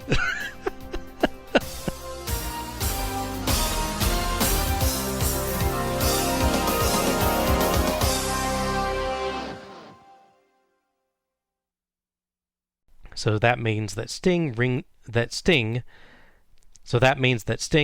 ring 2. Oh my gosh. It's not that late. You got it. It's a tongue twister.